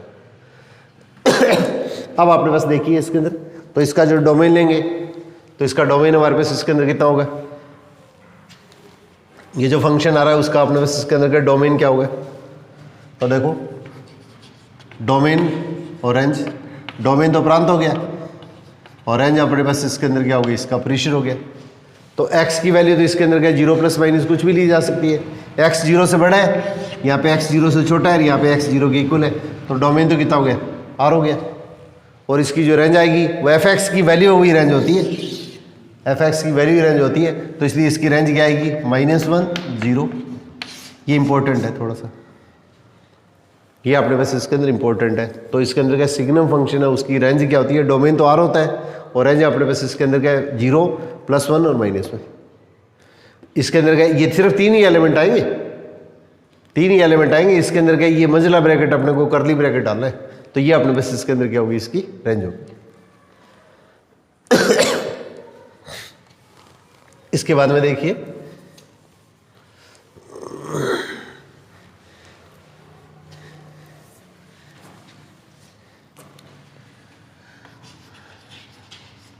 पॉलिनोमियल फंक्शन, बहुपद फलन। तो अपने 9th-10th के अंदर जो किया था वही चीज़ है, बहुपद फलन या पॉलिनोमियल फंक्शन। तो f(x) = इस तरह का कोई भी फंक्शन दिया जाता है, x की पावर n, a की पावर 0 प्लस a1 x की पावर n - 1, a की power 2 x - 2 dash dash dash और प्लस an। तो इसके अंदर आप लोगों ने ये चीज़ पढ़ी थी कि इसकी जो पावर होती है वो हमेशा क्या होनी चाहिए, पूर्ण संख्या होनी चाहिए, होल नंबर्स होनी चाहिए। x की जो पावर होती है वो अपने पास इसके अंदर क्या, पूर्ण संख्या या होल नंबर होनी चाहिए। अगर पावर अपने पास इसके अंदर क्या, x प्लस x की पावर 1/2 ले लिए तो ये क्या होगा, पॉलिनोमियल फंक्शन या बहुपद फलन ही होगा। अगर x की पावर -1 ले लिए तो ये अपने पास इसके अंदर क्या, बहुपद फलन या पॉलिनोमियल फंक्शन नहीं होगा। ये चीज़ 9th-10th वाले टॉपिक के अंदर आप लोगों को मैंने करवाई थी डिटेल के अंदर, तो उस वीडियो को आप थोड़ा सा देख लेना, किसी को कोई थोड़ा सी चीज़ डाउट है तो। अब देखो इसके अंदर क्या होगा, इसमें बस बेसिक सिंपल से करवाते। तो f(x) = जैसे सपोज करो x² आ गया, f(x) = x² आ गया, ये हमारे पास क्या होगा, अपने पास इसके अंदर क्या, बहुपद फलन या पॉलिनोमियल फंक्शन हो गया, ये पॉलिनोमियल फंक्शन हो गया। अब देखो अपने पास इसके अंदर क्या हुआ, तो यहाँ पे अपने पास इसके अंदर क्या, जैसे ये स्टेप लेंगे तो यहाँ पे x की वैल्यू लेंगे, फिर अपने पास इसके अंदर f(x) का मतलब x², तो x की और इसकी वैल्यू लेंगे, तो इसकी वैल्यू 0 1 2 3 इस तरह से लेंगे, -1 -2 लेंगे, तो 0 का स्क्वायर तो 0 हो गया, 1 का स्क्वायर 1, 2 का स्क्वायर 4, -1 का स्क्वायर ही हो गया, इसका स्क्वायर ही हो गया। अब ज़्यादा बड़ी वैल्यू लेके दिखाने की जरूरत नहीं है अपने को, बस बेसिक आपको थोड़ा सा आउटलाइन पता होना चाहिए। तो XO x', YO y', तो इसके अंदर क्या, 0 पे तो 0 हो गया, 1 पे इसके अंदर कितना होगा, 1 हो जाएगा, 2 पे अपने पास इसके अंदर कितना होगा, 4 हो जाएगा, -1 पे 1 हो जाएगा, -2 पे 4 हो जाएगा। तो इसका जो ग्राफ खींचते हैं ना वो इस तरीके से ग्राफ बनता है, ये पैराबोलिक कर्व बनता है, पैराबोला ये परवलय, ये अपने कोऑर्डिनेट करेंगे उसमें आपको ये सारी चीज़ें और ज़्यादा क्लियर हो जाएंगी। तो इसके अंदर क्या होगा, इसका जो ग्राफ बनता है, तो इसमें पॉइंट्स को पॉइंट से इस तरह से स्ट्रेट लाइन से नहीं मिलाते, इसका जो ग्राफ खींचा जाता है तो इसके अंदर क्या होगा, इसको स्मूथ हैंड से, फ्री हैंड से खींचा जाता है ग्राफ। ग्राफ अपने पास इसके अंदर का इस तरीके से खींचेंगे, जैसे अपने पास इसके अंदर का ये कुछ पॉइंट आ गए, तो इसके अंदर का ग्राफ अपने पास इसके अंदर का फ्री हैंड से इस तरह से खींचेंगे कि इसके अंदर का मैक्सिमम पॉइंट है वो इसके अंदर का इसके इर्द गिर्द रहे, फ्री हैंड से। इसका मतलब स्मूथ कर्व या इसके अंदर क्या होगा, तो इस तरह से खींचा जाता है फ्री हैंड से, तो इसको निष्कोण वक्र बोलते हैं हिंदी के अंदर, निष्कोण वक्र। इसका मतलब इसके अंदर कोई कोण नहीं बनता है, तो फ्री हैंड से इसके अंदर का इस ग्राफ को खींच देंगे, और इसके अंदर क्या मैक्सिमम पॉइंट है वो इसके अंदर का इसके इर्द गिर्द आना चाहिए, इसके आसपास आना चाहिए। कोई एक आधा पॉइंट इधर उधर रह गया तो कोई ज़्यादा टेंशन लेने की जरूरत नहीं होती। तो इसके अंदर का इसका जो ग्राफ बनता है वो अपने पास इसके अंदर का इस तरह का परवलय टाइप का, ये पैराबोलिक बनता है। अब देखिए अपने पास इसके अंदर क्या हुआ, इसका डोमेन या प्रांतो क्या हो गया, इसका डोमेन या प्रांतो क्या होगा, और रेंज है वो अपने पास इसके अंदर क्या होगी, इसकी परिसर होगी।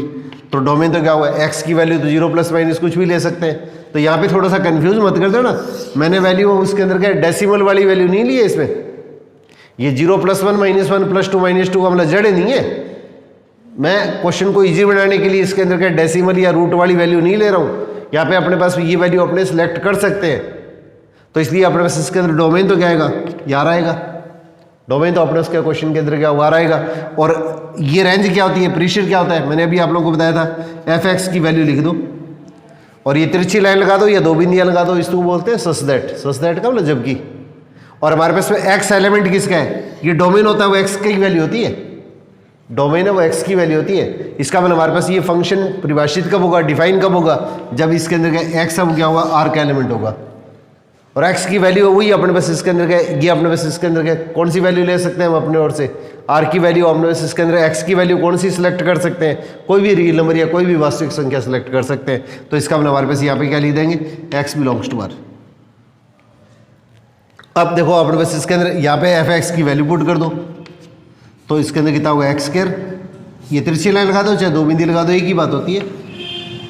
और एक चीज़ आप लोगों ने पढ़ी है, एक्स स्क्वायर हमेशा क्या होता है, माइनस और प्लस का स्क्वायर तो प्लस होता है, माइनस और प्लस का स्क्वायर तो प्लस होता है, और जीरो का स्क्वायर इसके अंदर क्या होता है, जीरो होता है।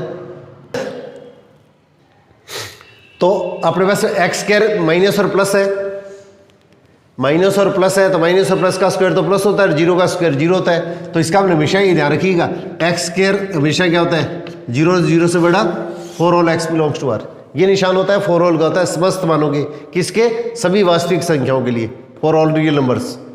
तो इसका मतलब एक्स स्क्वायर जीरो और जीरो से बड़ा होता है, for all x belongs to R. तो इसका मतलब हमारे पास इसके अंदर का ये वैल्यू क्या आएगी, एक्स स्क्वायर की जो वैल्यू आएगी वही अपने पास रखनी है। तो एक्स स्क्वायर की वैल्यू क्या आएगी, ये अपने पास इसके अंदर का जीरो और जीरो से बड़ी। तो इसको इस तरीके से लिख दो, या इसको क्या लिखो आप, आर पॉजिटिव और यूनियन जीरो लिख दो, एक ही बात है, इसमें दोनों में से किसी भी तरह से लिखा जा सकता है। तो आपको दोनों चीज़ें क्लियर होनी चाहिए। पेपर में ऑप्शन इस तरह का भी दिया जा सकता है, ऑप्शन अपने को इस तरीके से भी दिया जा सकता है।